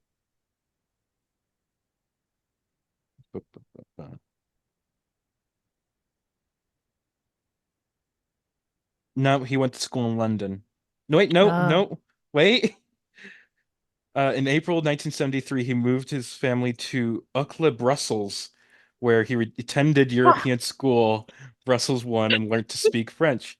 This is Boris Johnson. Yeah. So I was somewhat correct. You passed my test. It's just like Yeah. your statement rings true on this one Yes. example at the very least. Mm. But But yeah, sorry, okay. that's a good place to move on, unless you have something else you want to add. No, no, we can get into, are we doing an ostrich Nope. next or no? Our fourth nominee is the film that everyone loved to say the title of, My Year of Dicks, directed by Sarah Gunnarsdottir. This is the first and so far only nomination for Gunnarsdottir and writer Pamela Ribon or Ribbon. I'm not sure. I'm going to go It's with Ribon. Ribbon, I It's know. it's Ribbon. Yeah, How do because you I know? listened.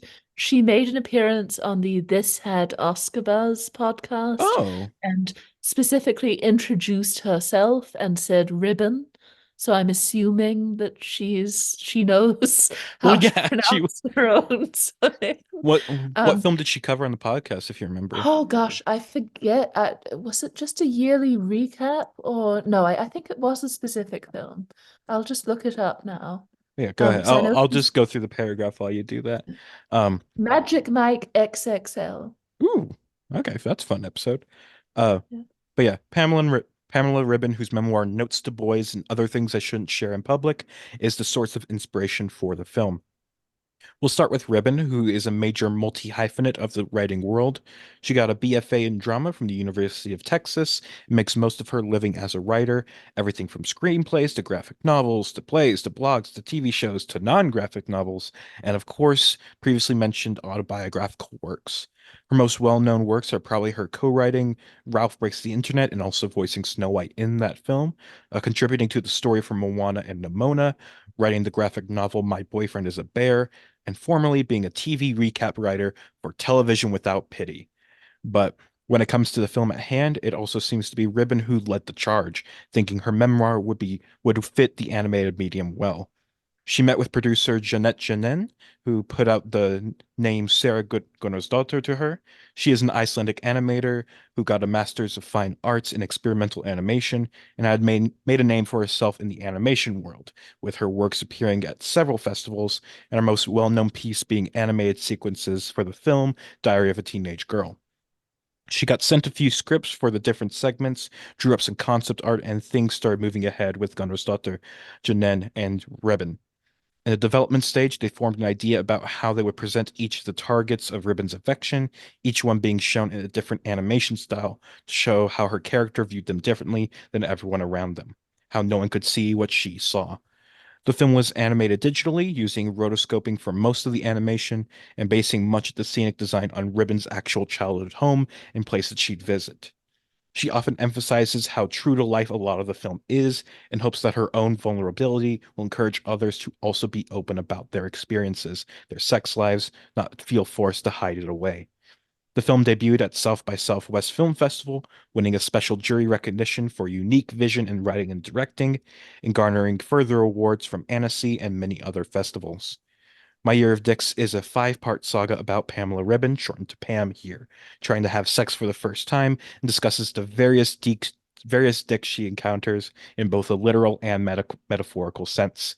There's the emo boy that reminds her of a vampire who just wanted to be with her because of a bet, the French guy who assaulted her at a movie theater, her boyfriend that just wanted to be friends, the straight edge guy who turned out to be a Nazi, and her best friend who loves her despite how shitty she's been to him. So, when I was going in for this rewatch, I was kind of expecting to be let down by it just because I was just like, oh, I know I thought this was like hilarious in the theater, but like maybe it was just the experience. Maybe it's not as like funny as I remember. But oh my God, this thing is absolutely hilarious. Yes, and it's like, yes, it is like a touching like coming of age story. It's incredibly vulnerable. Well, it's like speaks to a lot of like realities that a lot of people face, especially young women. But oh my God, I was laughing so fucking hard during this movie. I think my favorite part of it was just one line where Pam's best friend Sam, he's it's at the start of the second segment when they go to the movie theater, her and he wanted to see Cool as Ice. It was just like I I I was so excited to talk about how much I hated Cool as Ice after I watched it. It's just like, oh my God. But yeah. there's not much, like, I guess I can say more about the animation style. I love the different animation styles they used for the different, like, different boyfriends, like how they portrayed the vampire. It's just like the way she kind of used her life as like a French movie, has like these alter egos talking to her with the French guy who works at a movie theater who's terrible. Well, and then like, God, the fucking sex talk sequence is amazing. It's so uncomfortable, but it's amazing. And it's just like, and I love like the anime inspired drawings when they're at the amusement park and everything. But the general animation style, I is maybe my only complaint with the movie. I thought the rotoscoping stuff was very ugly, and it like I would have liked a bit more, just more stylization, I guess, with like the generic character designs. Though I guess I could also see how that's just like a part of, like, an intentional part of the movie, how it's like you rotoscope in order to make this like the real versions. Meanwhile, the other versions are more stylized in order to like show that they're part of her internal thoughts and whatever. But I don't know. I feel like you could have made done that, but also made it less ugly to look at. But outside of that, hilarious movie. Loved it. Great. Zeta, how about you? Yeah, I liked it too. I sort of enjoy these relationship dramas. Well, not really, sorry, this one's definitely a comedy, but I suppose short that try to depict a sort of sexual coming of age. And I think this one is fairly amusing. I think as a young person, just trying to date in the world, I can relate to some of the things presented here. I guess I'm not mature enough yet emotionally, psychologically, to sort of be as wise as this character is at the end of the short. But I don't I think did. she is wise. Okay, well, maybe this speaks to how naive and stupid I am at this stage in my life. Um, but no, I'm dreadful at sort of managing my non-existent love life. So I appreciated the fact that this character is also very bad at that, because it feels as though whenever I look around me, everyone else is doing great in that regard, and I'm just failing. So that was enjoyable to Hey, it's me. okay. We can be failures together. Oh, but you're doing well. I'm You're not. okay, but I feel like you're a very social person. Obviously, a lot of people really enjoy hanging out with you, so I think you're doing great.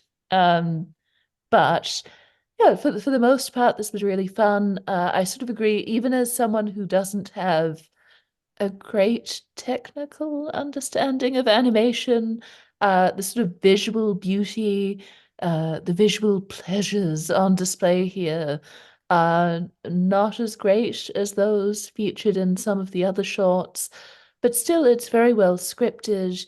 I like the fact that it's fairly tightly scripted. I think one of the dangers with this sort of material is that it can easily drift into sort of bad Sundance indie movie territory and Like just sort Coda. of, yeah, yeah. It can just be a bit much at times and too generic. And this one, I think, works. And again, you as someone who's worked in a movie theater, did you relate to the evil French person in this one? Well, first off, I wouldn't be friends with anybody who couldn't buy a ticket to an R-rated movie and wouldn't be want to be sneaking them in. And also, it's just like just I don't relate to his character in any respects. I'll just say that. But yeah, I'm a very good employee who does my job well, Oh, yes. hopefully. And another question. The movie Henry and June is featured here. Are you a fan? I have seen it. I don't remember anything. However, I have seen uh the cook, the thief, his wife, and her lover, and that's amazing. Okay. And that's a for those listening, that's another film that's referenced in Yeah. this film. Peter Greenaway.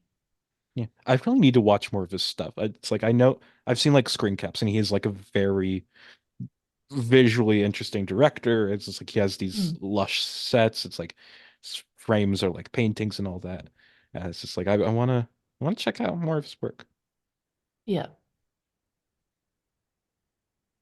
What was your favorite segment of the five? I would say probably the section where she's sort of first dating Robert, and then when their relationship starts to go downhill. I just think that's a very relatable moment. And just I guess the eventual reveal that he is not heterosexual and is in fact attracted to Sam. I think that was very effective. I can't say that I've ever been in that sort of share in Clueless position where I accidentally fall in love with a gay man. Um, but I do think it sort of captures that, oh, something's wrong feeling that can relate to sort of any number of other problems in a relationship very effectively, even before you realize, oh, Robert is not, he's not attracted to women. Like I think that might also be my favorite part, but then again, like all the segments are great in their own way. It's like I also love just the last se segment, both for the sex talk and the ending moments with Sam and how's like his final speech or whatever. And I do think the movie theater segment is well, I guess not fun isn't the right word because that's probably the most serious happening of the film. But still, it's like they still know how to make it a funny situation and all that, and it's like it's still great. And I think that's the stylizing that I like the most, where she has the two alter egos talking to her or whatever, or and they're like red and blue. It's like very nice and colorful. It's like I did really like that part, but I think just in terms of pure humor, I think the middle part might be the part you were talking about is one of the best. Hmm. Yeah. And speaking of just like the segmentation, uh, one little nitpick, it's like I don't like the transitions between the segments. It feels like I'm watching 5 episodes of a very quick miniseries. Where it has like the same intro for each thing. It's like I feel like since this isn't like a miniseries, it's just a singular short film. I feel like there would have been a more tactful way, I guess, to transition to the different scenes rather than abruptly stopping and then doing the little intro and then getting into the next segment. Hmm. Yeah, I agree. And I do think the segmentation sort of works. To invoke another filmmaker that you hate, sometimes this short did sort of put me in mind of Woody Allen. But it didn't have, I guess, the less appealing qualities of his filmmaking style. So that was good. It also, not to be the sort of terminally online person, but I am going to do the cringe thing and bring up a video that I saw on the internet at this point that kind of reminded me of this. Have you seen this? It's a woman sitting in a subway car in New York talking about the concept of the candid girlfriend. No clue what you're talking about. Oh, okay. Well, you should experience this, but I would say what this short manages to get right, where it is sort of legitimately sweet and funny, but also has, I guess, enough of an edge to sort of hit in the moments where it tries to reach for sort of bigger emotional responses. This is presumably a young female comic trying to do the sort of I'm a sarcastic, above it all, cool girl cadence, and it just does not work. It's very cringy to listen to. And it's slowly, the concept of the video is her talking about what sort of women she thinks men want to date. And at first, she's doing that sort of jokey thing where, oh, I'm going to sort of describe a female archetype in overly specific terms. And you think, fine, that's mildly funny. And it slowly becomes clear as she gets angrier and angrier that this is clearly a real person that she's talking about, that she resents deeply, who is probably dating the man that she loves. Anyway, moving on. I will send you a link to it. Okay. It's a strange experience. All right. But yeah, I'm that trying to I think of something say, more to say. At one point when you were talking, I had something to follow up with, or something I wanted to say afterwards, but then I forgot it just like listening to the story, and it's just like I'm trying to get it back. But yeah, uh, anything else you'd like to say about my year of dicks though? Would you like to say my year of dicks at least once because everybody loves saying it? my year of dicks. There you go. Wasn't that nice? Yeah.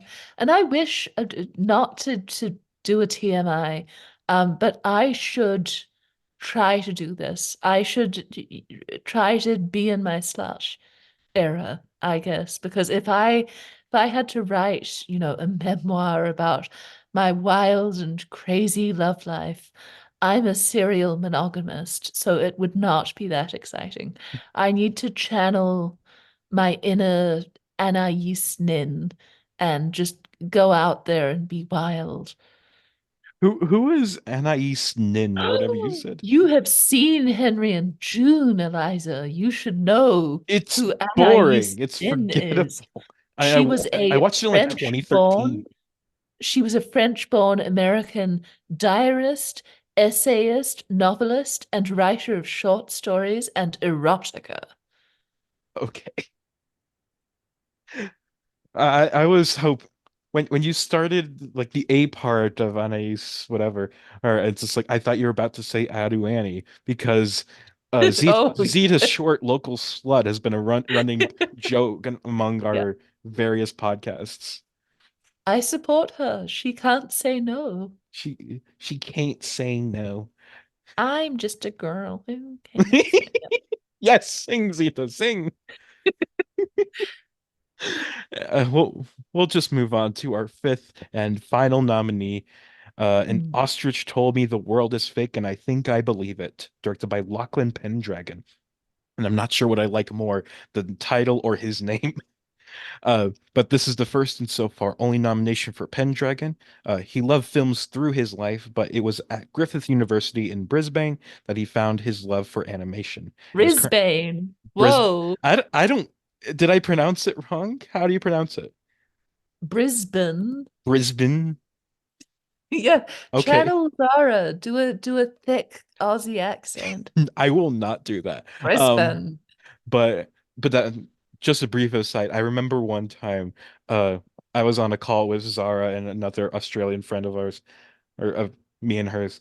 And just for my fun and their punishment, I pulled up a list of like the most populous Australian cities and just read through them.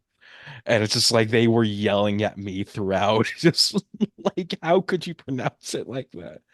But it was fun. Anyway, um, Oh, how do you pronounce the capital city of Australia? that's Canberra, right? Oh my gosh, that was wonderful. Or Australian Capital Territory might be more accurate. It's Canberra. Canberra. Okay. No, Canberra is beautiful. It's a can of Barra. Yeah. Anyway, anyway, uh, Griffith University found his love for animation and is currently working on his doctorate in the field. And that's really all the background information there is. He's made a few other films, but none of them have seen anywhere near the love Ostrich has. Uh, The idea originated with Pendragon wanting to make a film playing with meta narrative, showing off the behind the scenes of a stop motion film, and wanted to contrast that with a character who was otherwise living a mundane life, such as an office worker. The film was created entirely by Pendragon over the course of 3 years, with the only outside help coming in the form of voice actors and the composer Envato Market. Also, the title was conceived by one of Pendragon's supervisors at Griffith. There was a lot of trouble trying to think of a title that fit the film. And when Pendragon heard it from his supervisor, he assumed it was a joke at first, but then it really felt like it fit the film the best. Also, as the film was made for his doctorate, I really wish I could read the thesis paper that accompanies the film. Oh well. The film is shot through the preview screen of a DSLR camera and tells the story of an office worker suddenly realizing that he is a stop motion character in a fabricated world. Zita, what did you think of An Ostrich Told Me the World is Fake and I Think I Believe It? Oh, I loved it. The sense of humor, I think, was a bit closer to my own than that featured in a couple of other shorts that we've looked at. I love the Aussie sense of humor. I like the fact that the animation style is so sort of tactile, and you do really feel as though you could just reach out and fiddle with everything in a way. Oh, that sounded creepy. But as though No, you no, could it sort of, works. yeah. These are toys. It's okay. Yeah, that appealed to me. And I also sort of liked, maybe it sounds contradictory.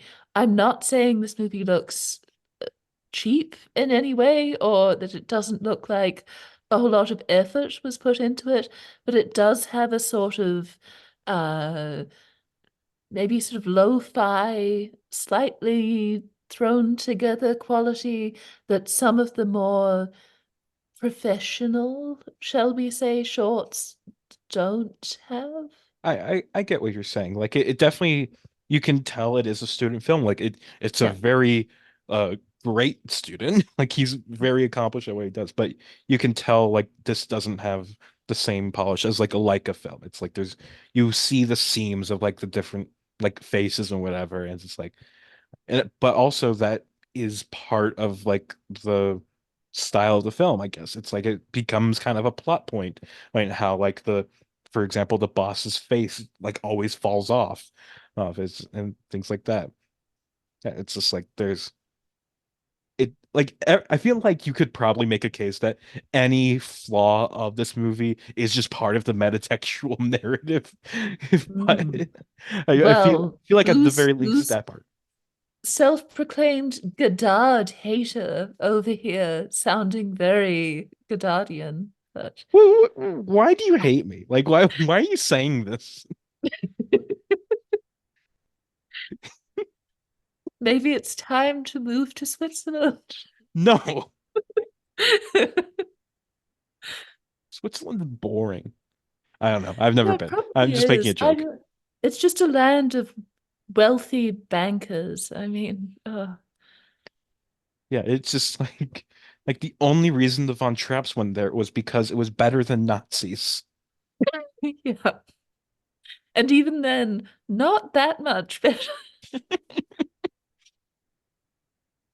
Yeah, it's just like, and they are boring because they're always the neutral country in every conflict. It's like, come But they're on. also super dodgy and definitely willing to collaborate with like apartheid era South Africa. Hmm. Yeah, I don't know. But I just anyway, don't know much about Swiss people. yeah, maybe they're evil. Who knows? Maybe. Maybe they're Yeah. all vampires. It's just like everybody's like, oh, they're in Romania, they're in Transylvania. But it's like, have you considered Switzerland? Mm. Who knows? But yeah, an ostrich told me the world was fake, and I think I believe it. Um, I on my first watch, I appreciated like the effort behind the film, like just the uniqueness of the story. But where it lost me was the fact I didn't think it was quite funny. However, I thought this was like a really, really funny movie this time. It's just like the humor Okay. really worked a lot better for me here. And it's like I'm not sure what was different. It might be just the fact I'm 2 years older at this point. I And you know Zara. You're thoroughly immersed in I've known Czar for Australian culture. seven years. I know, but I feel as though you're making Harold Holt jokes on Twitter. You know the law now. You know about Australia's turbulent political Well, I've history. known about that before I watched this movie for the first time. Like this is about a change between like 2 years ago to now, or is this even just 1 year ago? I don't even know. But still, this is like not much has changed. But it's just like something must have because I like this more. Maybe it was just my a tad more sleep deprived state at this point when I was watching Ah, this because I did have you wake up at seen 7 a.m. today and it's the now castle? what's up? Have you seen the castle? What castle? Oh, okay. Out here making Harold Holt jokes, but you haven't seen the most iconic Australian comedy ever made. The most iconic 1997. Australian comedy is The Adventures of Priscilla, Queen of the Desert. No, the castle. You have to see it. Maybe at some point, but The Adventures Oh, of okay. Priscilla, Queen of the Desert is definitely more iconic. You need to engage with potentially offensive Italo-Australian stereotypes, is all I'm saying. I've seen Crocodile Dundee. Isn't that enough? That was Okay. specifically to offend every single Australian who might be listening. All right. But you're New Zealand. You can't make jokes. It's just like you're supposed to be in like a rivalry for Australia, right? No, no, it's so sad between Australia and New Zealand because there's not even, at least with, say, Canada and America, there is some pretense of a rivalry. New Zealand is so small and so insignificant that it's like you have an abusive older sibling and there's just nothing you can do to fight back. And you've just accepted that. You've learned to live with it. So there's not even the hint of a rivalry. I mean, but New Zealand's cooler though, is the thing. Like Oh no. you guys got Peter Jackson, you got Taika Waititi, you got Well, yeah. cinema on your side. I love the king of cool, Taika Waititi. I mean, he used to be. He used to be. Like back when The Hunt for the Wilder People came out, it's Yeah. just like everybody loved him. But then he did Thor, and then he did Jojo Rabbit, and then he did Mm, Thor 4, Thor Love and yeah. Thunder. I am fascinated though by how people turned on him. I mean, he just stopped making good things was the thing. And he Yeah, and he became like started so being really disconnected annoying. from his yeah, he Yeah. became annoying and also just like he lost his sauce. He grew apart from his roots. And it's like He's that's dating Rita Ora. mhm. Yeah, Yeah. and it became so apparent by the time Next School Wins came out. I Yeah. watched that. I saw that in theaters, and it I part of me was hopeful because I love all of Taika's early films, like up to Hunt for the Wilder People, all great stuff. But it's just like with Thor: Love and Thunder and his like actually I still like Jojo Rabbit. I know that's not a popular opinion, but I thought Oh, that was a great movie. But okay. even then, it's just like Taika was going away, and it's just like I thought this Next Goal Wins. This is him going back to his roots. It's an underdog story about this terrible indigenous soccer team trying to be good. And it's just like this is an easy home run for Taika Waititi. He just has to hit the damn ball or kick it if we want to make this a football metaphor. Uh, but he just fumbles. It's so bad. He's terrible. It's the most sleepwalking kind of movie you could make about this. It's just like it goes through the generic motions. It has no charm to it or terrible jokes. It's also just like it makes a mockery of like the American Samoan people, like they're always the butt of the jokes. And also it's super transphobic too, just as a fun little cherry on top. Oh So God. yeah. Taika is the Taika we knew and loved is gone. He's Mm, corporate now. He's Disney. Jesus. He's yeah. I don't know. But sorry, getting back to an ostrich told me the world is fake, and I think I Now believe you're the it. one pulling me down. Um, yeah, I really liked this one, and I do agree with you. I think Pendragon or Pendragon is a really cool surname, and I hope that they keep working. I hope they come out with more great stuff. I never even considered that it might be like Pendragon or something like that. I just always read it as Pendragon.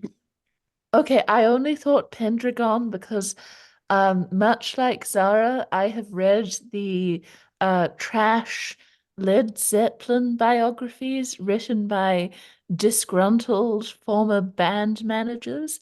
And one of I think the band's lead singer, Robert Plant, had a child named Carrick Pendragon, so who died when he was 5 years old, I think. Depressing. But that was the only thing that put me in mind of it. Has Zara read the Led Zeppelin Oh, biographies? multiple. Yes.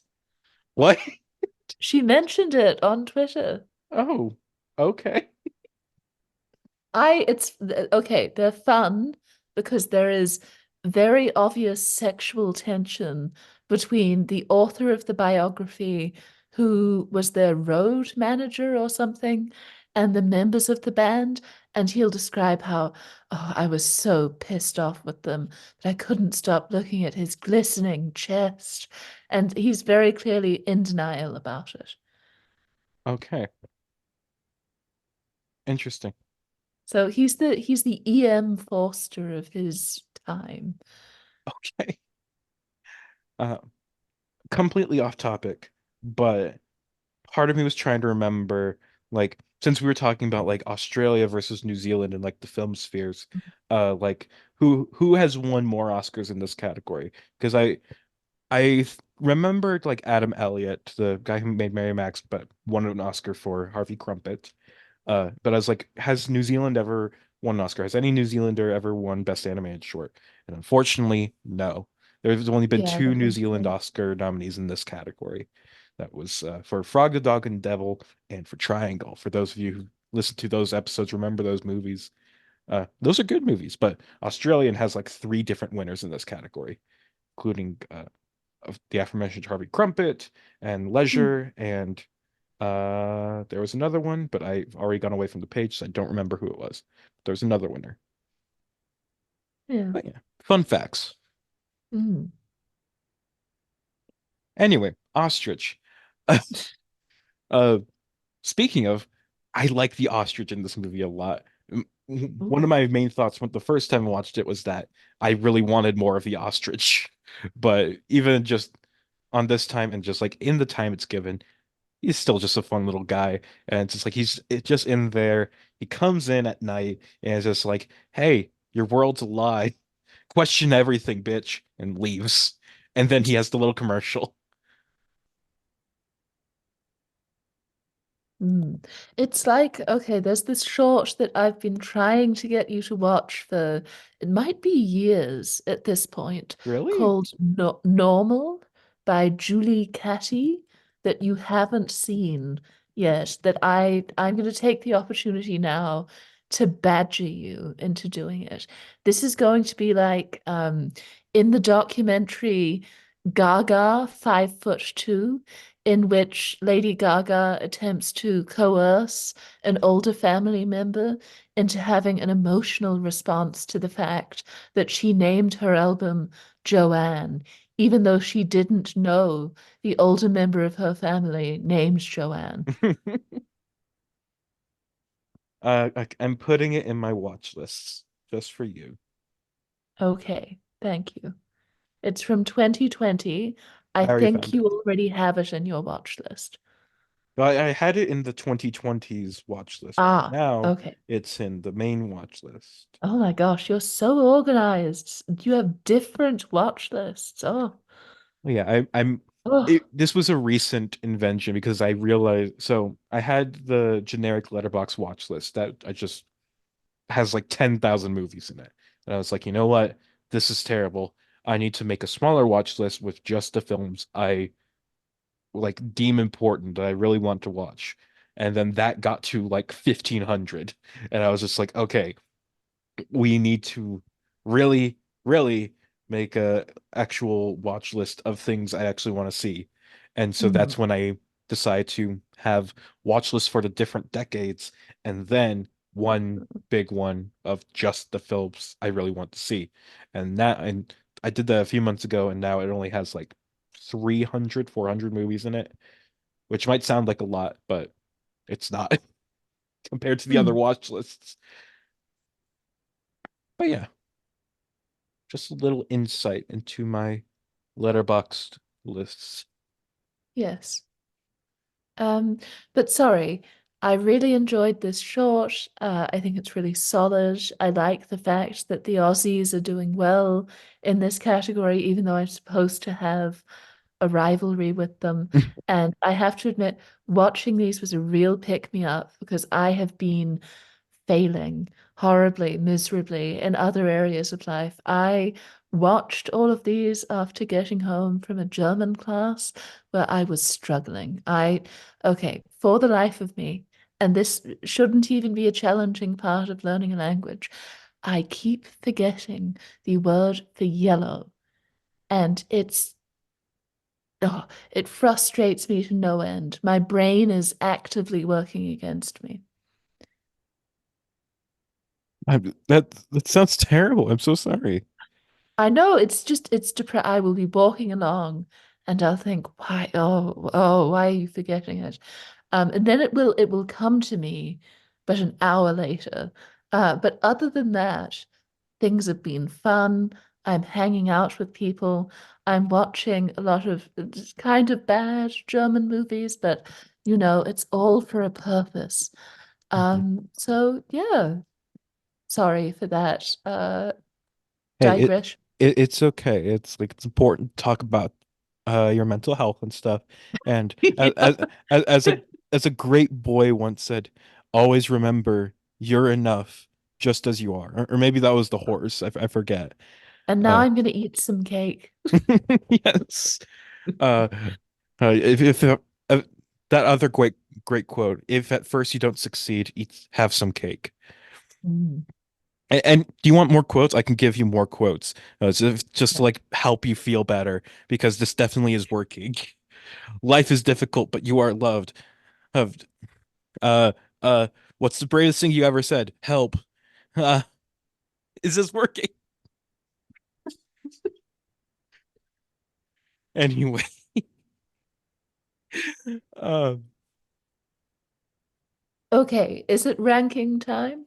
uh, I was trying to think of more things to say about Ostrich, but it's just like, and it's like I want to try and delve more into like because we never really even talked about like the moments where he really like breaks free from the room and stuff. And like part of me is like really curious like what the actual process to make this film was like, because it's Mm. like on the one hand, it's like it's very clearly like there's a time lapse going on like around the little screen that we're watching, and where it's just like we're seeing Lachlan Pendragon, I assume, like moving the animations, but it's like what we're seeing instead, like on the screen, is just the film, like a 24 frames a second, whatever, or and it's just like the one part like it has to be like a time lapse, but on the screen it's like there has to be like an edited animation and just like so I'm wondering like what the process was for making that. Like is the screen just photoshopped or is it like Mm. or was this all like a time lapse, but he did and edit like specifically make sure the screen was displaying the right frames at the right times, but for the background, it was just a regular time lapse of him animating the movie. Because I imagine he wasn't making a shot at the exact correct frame rate. So it's just like it's I don't know. It's interesting. Have you ever had an ostrich egg? No, but there is an Okay. ostrich farm in Arizona that I have not been to, but I know of people who've been to it. You should do it. At the same time, I would sort of feel bad. I just feel as though the eggs, they look so pretty and big. I would feel almost bad cracking into one of them. But then that doesn't stop me from, eating chicken or any other animal. So I shouldn't have any scruples in that regard. Yeah, like is a pig not too pretty for you to eat? Hmm. Why No. is an egg too far? Why do I murder cockroaches? These are the questions of life. Who's to say? But Does it taste? I guess you wouldn't know because you've never had one. Do they taste different from chicken eggs or? I feel like they probably just taste the same. Maybe like a Oh. different like flavor palette, but like probably Mm. for somebody not as discerning, it probably just tastes like egg. Wait, oh my gosh. Are there egg influencers? Is it like what's his name? Jeremy Fragrance. Does that exist for eggs? Mhm. Probably not, at least not to the Okay. scale, but Mm. there's probably some like egg sommelier who could taste the difference of the different kinds of eggs. Yeah. Okay. And could tell you what the egg was eating at the time that it Maybe like if it was popped. like a free range versus a caged Yeah. egg. Hmm. Okay. Good. It's good to know. I love how you speak with great authority. It's so soothing. You should be a therapist. No, I should not. No, you have a great way of making it sound as though you figured everything out. I I would not be a good therapist because I'm an incredibly awkward person who rarely ever knows what to say to people, especially not in like helpful situations. Like I could not be a therapist. Okay. Uh anyway, back to Ostrich. Um my favorite part of the film was it's near the end, but it's like after the main character breaks out of the room a second time and he like crashes to the floor, breaks everything, and then the unseen animator, who is of course Lachlan Pendragon, he just puts the guy into a box of like damaged parts or whatever, and he opens up like this cabinet that's filled with identical copies of the guy. And it's like one, it's just like you could like look at this from like just like the narrative perspective. It's just like, wow, maybe this has happened a million times before, or it's just like it's just but it's also just kind of cool to look at, just like all these characters. And of course, like when it does this like kind of zoetrope effect where it's like it kind of like goes across the characters so quickly and it's like has kind of animates them in motion just from like looking at all these models or whatever. And it's like that's my favorite scene of the film, just like the that effect, plus it's the ending, it's a good ending. And it's like this is a good short. I'm glad that like my thoughts on it improved on this rewatch, and I'm sure Christoph is going to be glad because this is like one of his favorite nominees in the category. Oh, it's sort of fun though to not to be cruel, but to antagonize Kristoff. I feel as though if you were to sort of artificially start a film Twitter beef with him, that would be quite entertaining. Oh well, the antagonism comes in the Ronaldo episode I recorded recently. Like we Oh, make fun of him right. a bit there, and of That's course I make fun okay. of him to his face as well. Having a feud with Ronaldo though would be impossible. Yeah, Ronaldo like he's too chill to like feud with him. Oh my It's just like God. he's just kind of like whatever like about like Um, he wouldn't fight back. mm. Or maybe he would. I No, no, but he's very good though. He will just cut people off if he doesn't like them, but he doesn't drag things out. Whereas I'm a passive aggressive individual. I am indecisive. I get into fights, whereas he's very serene yeah, and majestic. I guess I can like source like how he interacts with me whenever I talk shit about Pedro Almodovar. Or and he's like he never like really responds. It's just like he's just like he's very he doesn't let his like animosity like show. Oh, and it's just like, and he only like mentions it like whenever it's like relevant to a conversation or something. It's just like for example, when Pedro's most recent short film came out that everybody hated, like when it was on the short list, it's just like, yeah, it's just like this is the one time where I agree with the Pedro opinion of yours. It's just like this is a sly little comment there, but like that's it. That's all he'll ever say. Mm. But yeah, But yeah, sorry, should we get into rankings? maybe. Do we want to? I'm not sure. But yeah, well, we can definitely do that. So just to make it official, now that we've gone through and talked about the five nominees, let's rank them all. Zeta, start us off with your number five. Yeah, so I think this won't come as a huge surprise to the people listening. Even though I was definitely warmer on this one than Liza was, you did sort of through your powers of persuasion, through your brilliance as an orator, you did bring me around to your way of thinking. So it's the boy, the mole, the fox, and the horse. I'm pleasantly surprised that you put that at your number five. I was certain that it was going to be uh the better one. That you also weren't that much of a fan of, but I'll let you say that when you get to it. But uh yep, my number five is of course The Boy, the Mole, the Fox, and the Horse. It's another like I keep mentioning in all four of these episodes, the 2020s have had 4 years so far, and all four of these years, the winner is my least favorite of the lineup and the worst of the decade, with this year and next year having the two worst winners of all time. Ooh. But yeah, what's your number four? So again, this just from my comments, probably won't take people by surprise. I think I'm going to go with Ice Merchants. You just liked the animation style a lot more than I did. Yeah, I'm not surprised, but I am disappointed.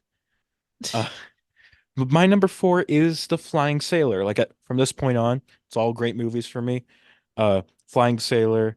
It used to be higher, but it's like at this point, like I just didn't love it as much as I did, but it's still an absolute treat of animation, and I'm very glad it got nominated. Number three, Yeah, so number three, again, shouldn't be shocking. It's My Year of Dicks. I thought it was solid, but from a formal perspective, it's nothing special. And while it didn't necessarily sink to this level, the sort of concept does come uncomfortably close to being the indie movie that your cousin in film school is trying to make. my number three is An Ostrich Told Me the World is Fake, and I think I believe it. Like again, these are all great movies, but and this one is just so inventive and funny, but I just didn't get as emotionally invested in it, I guess, than the other two. So that's why it's still at number three, but still, it's a great film. Number two, Yeah, so number two, again, shouldn't be terribly surprising. The Flying Sailor, I really liked it. I just don't think it has quite the oomph that my number one does. my number two is Ice Merchants. This was actually my winner, like going into this rewatch, but it just fell a little bit for me, even though I still absolutely adore it. It's just like before, it was something I consider to be one of the best films ever nominated. But here, it's just a really, really great animated short, and I really loved it. And but it just happened to get beat by my number one. What's your number one, Zia, to tell us about it? So, an ostrich told me the world is fake, and I think I believe it. So, I think this should be pretty obvious from my comments. I really like the punchy sense of humor that it has. I think the director has a cool surname, and I think they display a lot of promise. Exactly. But my number one is My Year of Dicks, which I didn't expect to have take the throne of the number one spot going into this year, but I was just so in love with it as I was watching it again. Just floored by the humor and the heart and the just everything about it, just the honesty of it and everything. It's just it's a great coming of age story, told in a great way. But yeah, that's my ranking.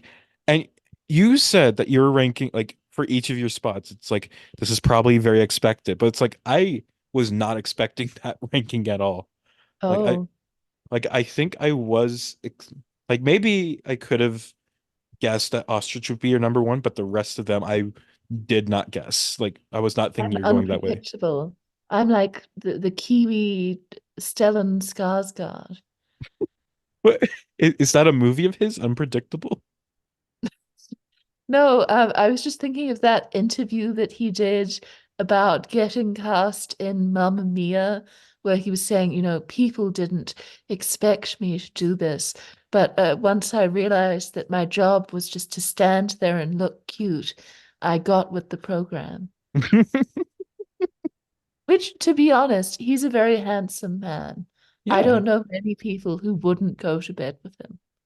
Yeah, it's just like he fits right there alongside Colin Firth and Pierce Brosnan. And he's Yeah. probably a better singer than both of them too. Mm. Yes. But yeah, this is a solid lineup, excluding the winner, in my opinion. Though Mm. like, you also don't like ice merchants is the thing. But yeah, Life is long and difficult, and you just have to endure these disappointments. And just like a dick. you're becoming more Russian as the years go by. Okay. Uh, but something I've been doing in these last four episodes, since like all my guests are people who've been on a bunch of episodes before, we're gonna just take a little trip down memory lane, look back at all the episodes we've done together, just look back at the lineups and everything. So we'll start with the second episode of the podcast, 1932-33, which featured the Three Little Pigs, Building a Building, and The Merry Old Soul. So what do you remember about this lineup? Anything stick out in your memory? Oh boy, I remember being very nervous to discuss these. And I also remember struggling to find one and then wondering whether I should message you urgently before the recording time and then finding it at the last minute and managing to watch it. So that was good. I was prepared, unlike how I was when I was writing essays in university. But I think things went well from what I can remember, and I do remember it being an eye-opening experience. In terms of specifics from the shorts themselves, I can't say that much comes to mind, but that's just a testament to my bad memory. So, It was 2 years after all. Like yeah, it's it's been been a a while. but but yeah, it's like all these recordings do blend together a lot is the thing. Especially since like your two recordings in specific, considering you were two of the first 10 episodes that we did, or not even 10, I think it was like 8 or 9, but still just like Yeah. and just the fact that I've recorded 92 different episodes of this podcast over 2 years. It's like it's hard to remember specifics, but I do remember at the very least that The Merry Old Soul is one of the worst films ever nominated in this category. Yeah, it Yeah. is on my at the bottom of my ranking list. Let me see where it is exactly. The Merry Old Soul is two slots above Boy Mole Fox Horse. It is not is apparently apparently The Boy, the Mole, the Fox, and the Horse is the worst film we've talked about together. Unless one of these other films is. We'll get there when we get there once we look at the lineups, but I think it is. Anyway, Hmm. next we have what was it? The Country Cousin, and its other fellow nominees, The Old Mill Pond and Popeye the Sailor meets Sinbad the Sailor. Yeah, so this one I have to say I'm sort of Edith Piaf when it comes to this. I have I've forgotten the past. Mhm. I do not remember this, I have to admit. It's okay. It's okay. Hey, like I do remember Popeye the Sailor meets Sinbad the Sailor just because I thought that was a really great short. But I like the only reason like Country Cousin sticks in my mind is because it's like the worst of the silly symphony films that I've seen for this podcast. It's just like not very good at all. The Old Mill Pond is like could have been good if it wasn't racist. Yeah, But yeah. yeah. So we'll just quickly move on to 1943 with The Yankee Doodle Mouse, The 500 Hats of Bartholomew Cubbins, The Dizzy Acrobat, Greetings Bait, Imagination, Reason and Emotion. So I have strong memories of this one. I remember I think we compared the Yankee Doodle titled short to the James Cagney film. I Yes. remember, was this one of the very long recordings? No, I think this was a pretty short one. But Ah, okay. That might have been us trying to rein ourselves in. We were yeah, this was Bradley Cooper 41 and minutes. Maestro. I'm reining it in. I'm I'm reining it reining it in. in. Yeah, the next one was the very long one where you started having the longest episodes in the history of the podcast. Yeah. But you have So been maybe dethroned. that's more what I'm remembering. But I remember it being a very joyful experience recording, as always. And I think maybe this is just me ascribing something falsely to my memories of it. But I think we started to get into some more stylistically experimental stuff at this point. Uh, Not really. Like, Okay. Yeah, well, again. mate, kind of, because we did have a stop motion film. That was your first of this podcast. The other two episodes just had like traditional 2D animation, but meanwhile, you got introduced to George Pal. But the rest of these were just kind of standard, uh, Hollywood shorts. But yeah. But one thing I do remember specifically about our recording was greeting. We were talking about greeting Spay, and we were just absolutely making fun of the main, like the main character is like a worm that is a caricature of like some radio host named Jerry Colonna, and we're just like, who the fuck is this guy? Why does he get a short? And I remember I posted I think this was one of maybe like one of my first times that I posted an image with the tweet about the new episode, and it was just like, and I got a response to that. The tweet was like, uh, do you have any idea who this man is? With the picture of Jerry Colonna there, and there was a guy who commented, it's just like, that's Jerry Colonna, as if like I should know who this obscure 40s radio guy is. But I don't know. He was apparently Bob Hope's sidekick. Hmm. Okay, that's okay. I do not like Christopher Hitchens. There are a lot of political views of his that I disagree with. However, the very nasty, rude, what would you call it, obituary that he wrote for Bob Hope is entertaining to read. I did not know where you're going with that. Okay, well, you should read it. He's very mean. I'm going to try to bring it up now and read just some of the opening lines. Okay, it was called Bob Hope Wasn't Funny. To be Hell of a paralyzed start. to be paralyzingly, painfully, hopelessly unfunny is not a particular defect or shortcoming in, say, a cable repairman or a Supreme Court justice or a Navy SEAL. These jobs can be performed humorlessly with no loss of efficiency or impact. But to be paralyzingly, painfully, hopelessly unfunny is a serious drawback, even a lapse in a comedian.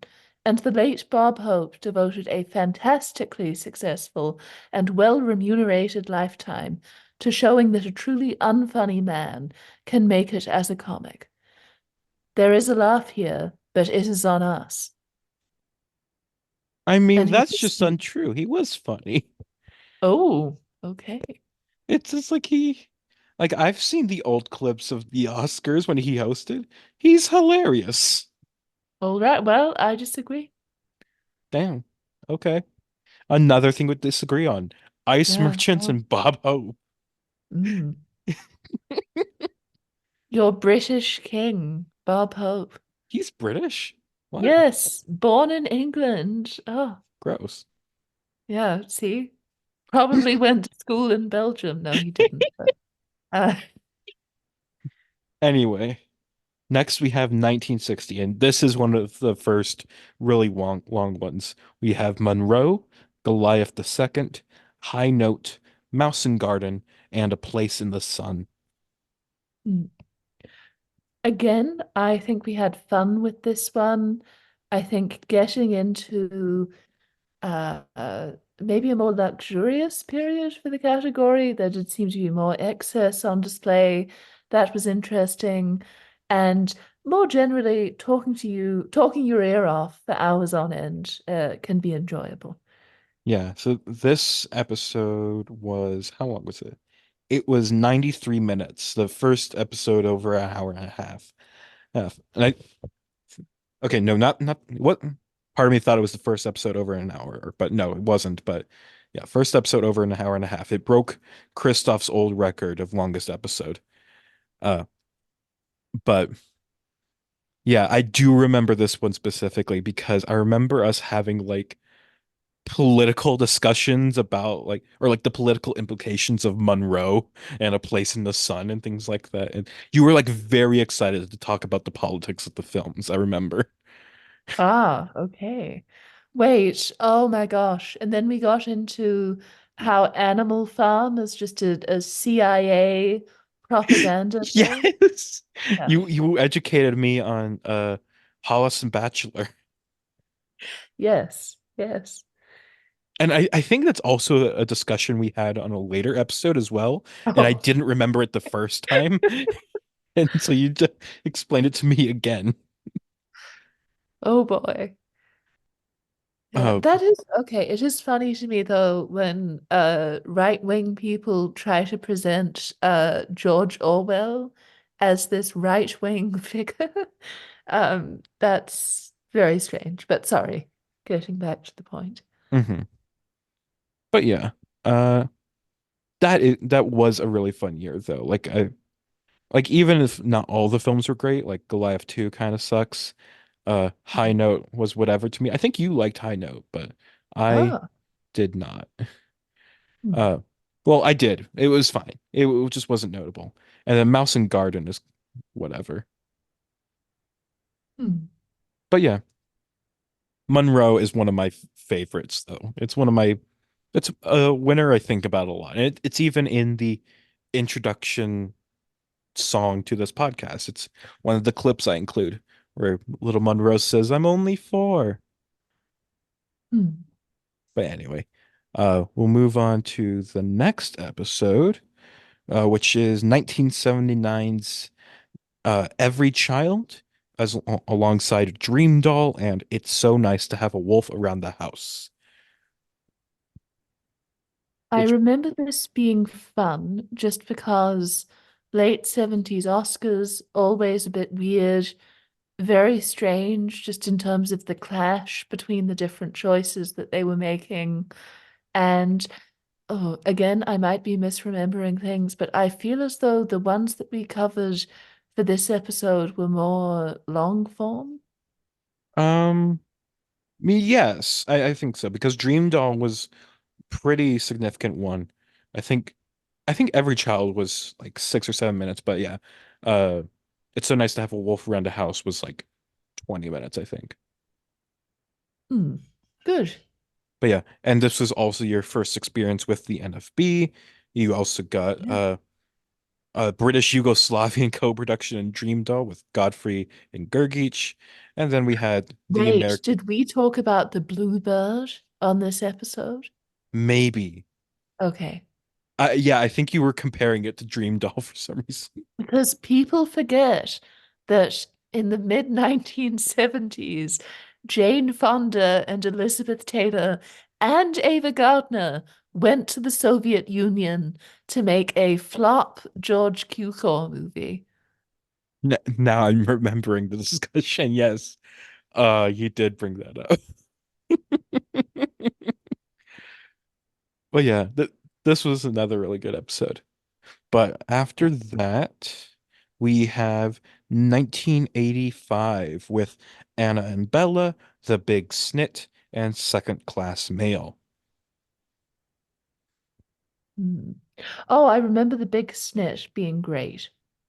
That Yeah, was good fun. We both raved about it. Those are sort of my memories from yeah, this one. the Big Snit was a turnaround for me because it used to be one of my least favorites, but I I have grown to appreciate it. Yeah, and also I didn't mention it. Sawing for teens. Yes, sawing for teens. That is a good bit. But it I just wanted to point out the how you got two of the sex doll episodes, and that was intentional. It's like Christoph and I just thought it would be funny to give you both of those episodes. And Okay. it's like not doesn't totally continue, but it's just like you also got another sexually charged nominee this year with my year of dicks. Mm. But yeah, We need to, is there, in the animated short world, is there an equivalent to In the Realm of the Senses? well, hmm. What would you like define as like in the realm of the senses? Like what it Well, autoerotic asphyxiation. Does someone shove an egg up their vagina? Does someone cut off their dead boyfriend's penis and insert it into themselves? there's definitely shorts like that. Although Okay. you'd be hard pressed to differentiate them from just porn. Ah, all But right. I would imagine like maybe there's an obscure Bob Godfrey movie or maybe oh what's the guy who directed Fritz the Cat? Um Ralph Bakshi. Yeah, maybe he has like a short film or Yeah, something. probably. In But yeah. between Fritz and the Cat and something else. hmm But yeah, and then we also had Anna and Bella this year, which uh was good. I remember really liking it. I'm not sure what you thought of it. Ah, I have forgotten. All right. But anyway, from Second Class Mail, we go to another Allison Snowden movie with 1994 and Bob's Birthday winning, alongside The Big Story, The Janitor, The Monk and the Fish, and Triangle, the New Zealand film. Hey, I forgot that was on Right. your episode. Oh, was this the one where I wouldn't stop talking about Theo Angelopoulos? Yes. I had no memory of that until you said that. But yes, Okay. Yeah, I was being really obnoxious. you weren't obnoxious. Okay, that's very kind of you. Like, I would not have brought you on 9 times if you were obnoxious. Good. Though there are people who I have only brought on for 1 or 2 episodes that I have stopped Oh, bringing on. okay. No, I love the implication that you're just leaving in the air there. This is very Real Housewives. I'm impressed. But you, but But but you at home have to guess which one. Ooh, I'm kidding. Um, you're Eileen Davidson. don't know who that is.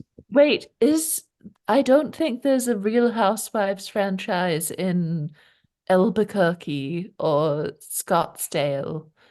There should No, I think if Well, I remember. you're losing your ice hockey team at the moment. Things are hard in Arizona. I mean, why we shouldn't have a hockey team. Let's be honest. I know, but they're not okay. To be fair, it's not like they're moving it to Quebec City. They're not moving it to Canada, where there are lots of ice hockey fans. They are moving it to Utah, which, as far as I can tell, is not a hotbed for ice hockey fans. I mean, it makes more sense to have an ice hockey Okay. thing there. It's just like, and Utah does have like, I guess Arizona has other sports too, but Utah also has other sports. And it's like they can have the fucking hockey team. Also, who really cares about hockey in the US? Like people I remember hearing like somebody say like the big four in terms of sports in the US, which is uh football, baseball, basketball, and then hockey. And it's just like I think that's a big three and then something else thrown on just for fun. Ooh.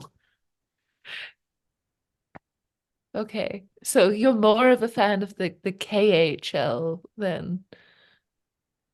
The KHL? That's the Continental with a K Hockey League, which is based in Eastern Europe.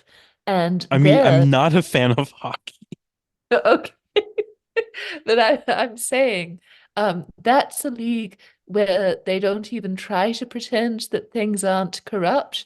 There are just two teams that are extremely dominant and have all the good players, and all of the other teams suck. Oh, so it's like Harlem Globetrotters, but for hockey. Basically, yeah. Okay. Anyway, uh, I love The Monk and the Fish. That's a great short. Everybody should watch The Monk and the Fish. And also, remember the big story where it's just a Kirk Douglas impersonation by the guy who played the Riddler in the Oh, old Batman TV show, and that's oh it. my God. Yes, sorry. How dare I? Oh, Jesus. How could I forget? And the excessive chins. Yes. Oh God. And it brought back memories of Kirk Douglas's mid 1970s efforts to revive his career as a leading man by appearing in Jacqueline Suzanne's Once Is Not Enough, Hmm. where his on-screen daughter walks through an airport with him and tells him that she hopes people look at them and assume that she's uh, just a dirty little whore having sex with him. It is so weird. That movie. What a bad movie that is. Oh my God. But we'll move on to our last episode together, which wasn't even an episode proper, but rather it was me and Ronaldo at 8 a.m. my time, much later for you, also later for Ronaldo, uh, but where we just talked about the short film nominees of the Oscars and we just kind of yelled them at you, and you just had to sit there and like take it. Yeah, it was fun though. I enjoyed being sort of half asleep, just going through it. It went well. Yeah, I remember us shouting out Kristoff in that episode. I'm not sure if he even said anything in response. It's about Oh, like what. okay. I like the fact that it's like we're at the end of With Nail and I, and the friendship is breaking down, or it's like Ghost World, where just slowly Kristoff, much like Scarlett Johansson, is just sort of distancing himself from us. I forgot that Scarlett Johansson was in that movie. Yeah, it's a whole thing how Thora Birch increasingly leans on their friendship, and Scarlett Johansson just decides to become a cool girl and stop hanging out with her. Interesting. You know what movie does something like that better? Jawbreaker. Oh. Ah, I've never seen it. It is a really fun like high school movie with Rose McGowan. It has Judy Greer. It has other people. And the basic plot is like these three high school girls, they fake kidnap their best friend on her birthday. It's like this a tradition with them. But they accidentally kill her by like trying to gag her with a jawbreaker, but she accidentally swallows it and asphyxiates to death. And so now they gotta fake hide her body or like fake her death or like try and make themselves not implicated. And it's basically like the in between of Heathers and Mean Girls. It's like the movie that comes right in between those, and it's great fun. It has amazing costumes. Rose McGowan's amazing in it. Judy Greer's great in everything, but she plays like this nerd who like overhears them talking about the murder, or and is just and but in when they find out that she was overhearing them, they're like, okay, what we're going to do is you're going to become one of us. You're going to replace her. And so now, like, you won't want to rat us out because you're popular now. Hmm. Great movie. Lots of fun. You should watch it. Hmm. I'm a closet Rebecca Gayheart fan, so Great name, like Lachlan Pendragon. yeah. Uh, but yeah, that was all of our episodes together of the best animated short era of the podcast. And of course, you Hmm. will have many episodes in the future, but this is just the turning of the page, the next chapter, or opening up the second book. I don't know, other novel metaphors. Yeah. Yeah. But sorry, thank you for having me on. Thank you for letting me rant about the anhedonia that I've experienced as I trudge to my Goethe Institute mandated classes. And thanks for letting me go off on tangents about the forgotten 2010 film, The Tourist. It's okay. And it's just like we call you our favorite short for a reason. It's because we love having you. Thank you. But before we end our show, are there any final thoughts you'd like to share or anything you'd like to promote? Ooh, at this very moment, I'm putting together a review of the Agnieszka Holland film, Green Border for In Session Film. So keep your eyes peeled for that hot off the press article. And I'm hoping to secure an interview with her. So Ooh, we'll see if that happens. that's really fun. Yeah. Well, this episode comes out May 23rd. So do you think it'll be out by then or is it a bit longer? I think so. I Okay. think this will be outdated by the time the episode comes out. But yeah, good. And also, I had no idea that's how you pronounced her name. It's probably not. I am not fluent in Polish, so and I don't think you are either. So No. I that would be fun though. If you honestly, I think you have to be mildly sociopathic to do this. But say you just quietly picked up knowledge of another language and then just drop that in the middle of a conversation. You become fluent in Croatian. And then, like a psychopath, you correct the pronunciation of other people in the middle of a conversation. Hasn't this been something else you've done for me where it's just like you've made like suggestions that I should be or that I am like secretly learning a language? Like I think it was like Mandarin you were saying in another episode. I don't, for some reason though, you're very sophisticated. You come I'm across as a not. sort of, you're a man of the world. You're a Lawrence Durrell for the modern age. It just feels as though you should be the sort of person who says, "Oh, well, of course, I'm not fluent in Polish. I can only speak German and French and Luxembourgish, but oh, I haven't learned enough languages." No, that's not me. Anyway, thank you, Zita, for coming on the show. And thank you, listener, for tuning in. This has been the short podcast about short films. Until next time, goodbye.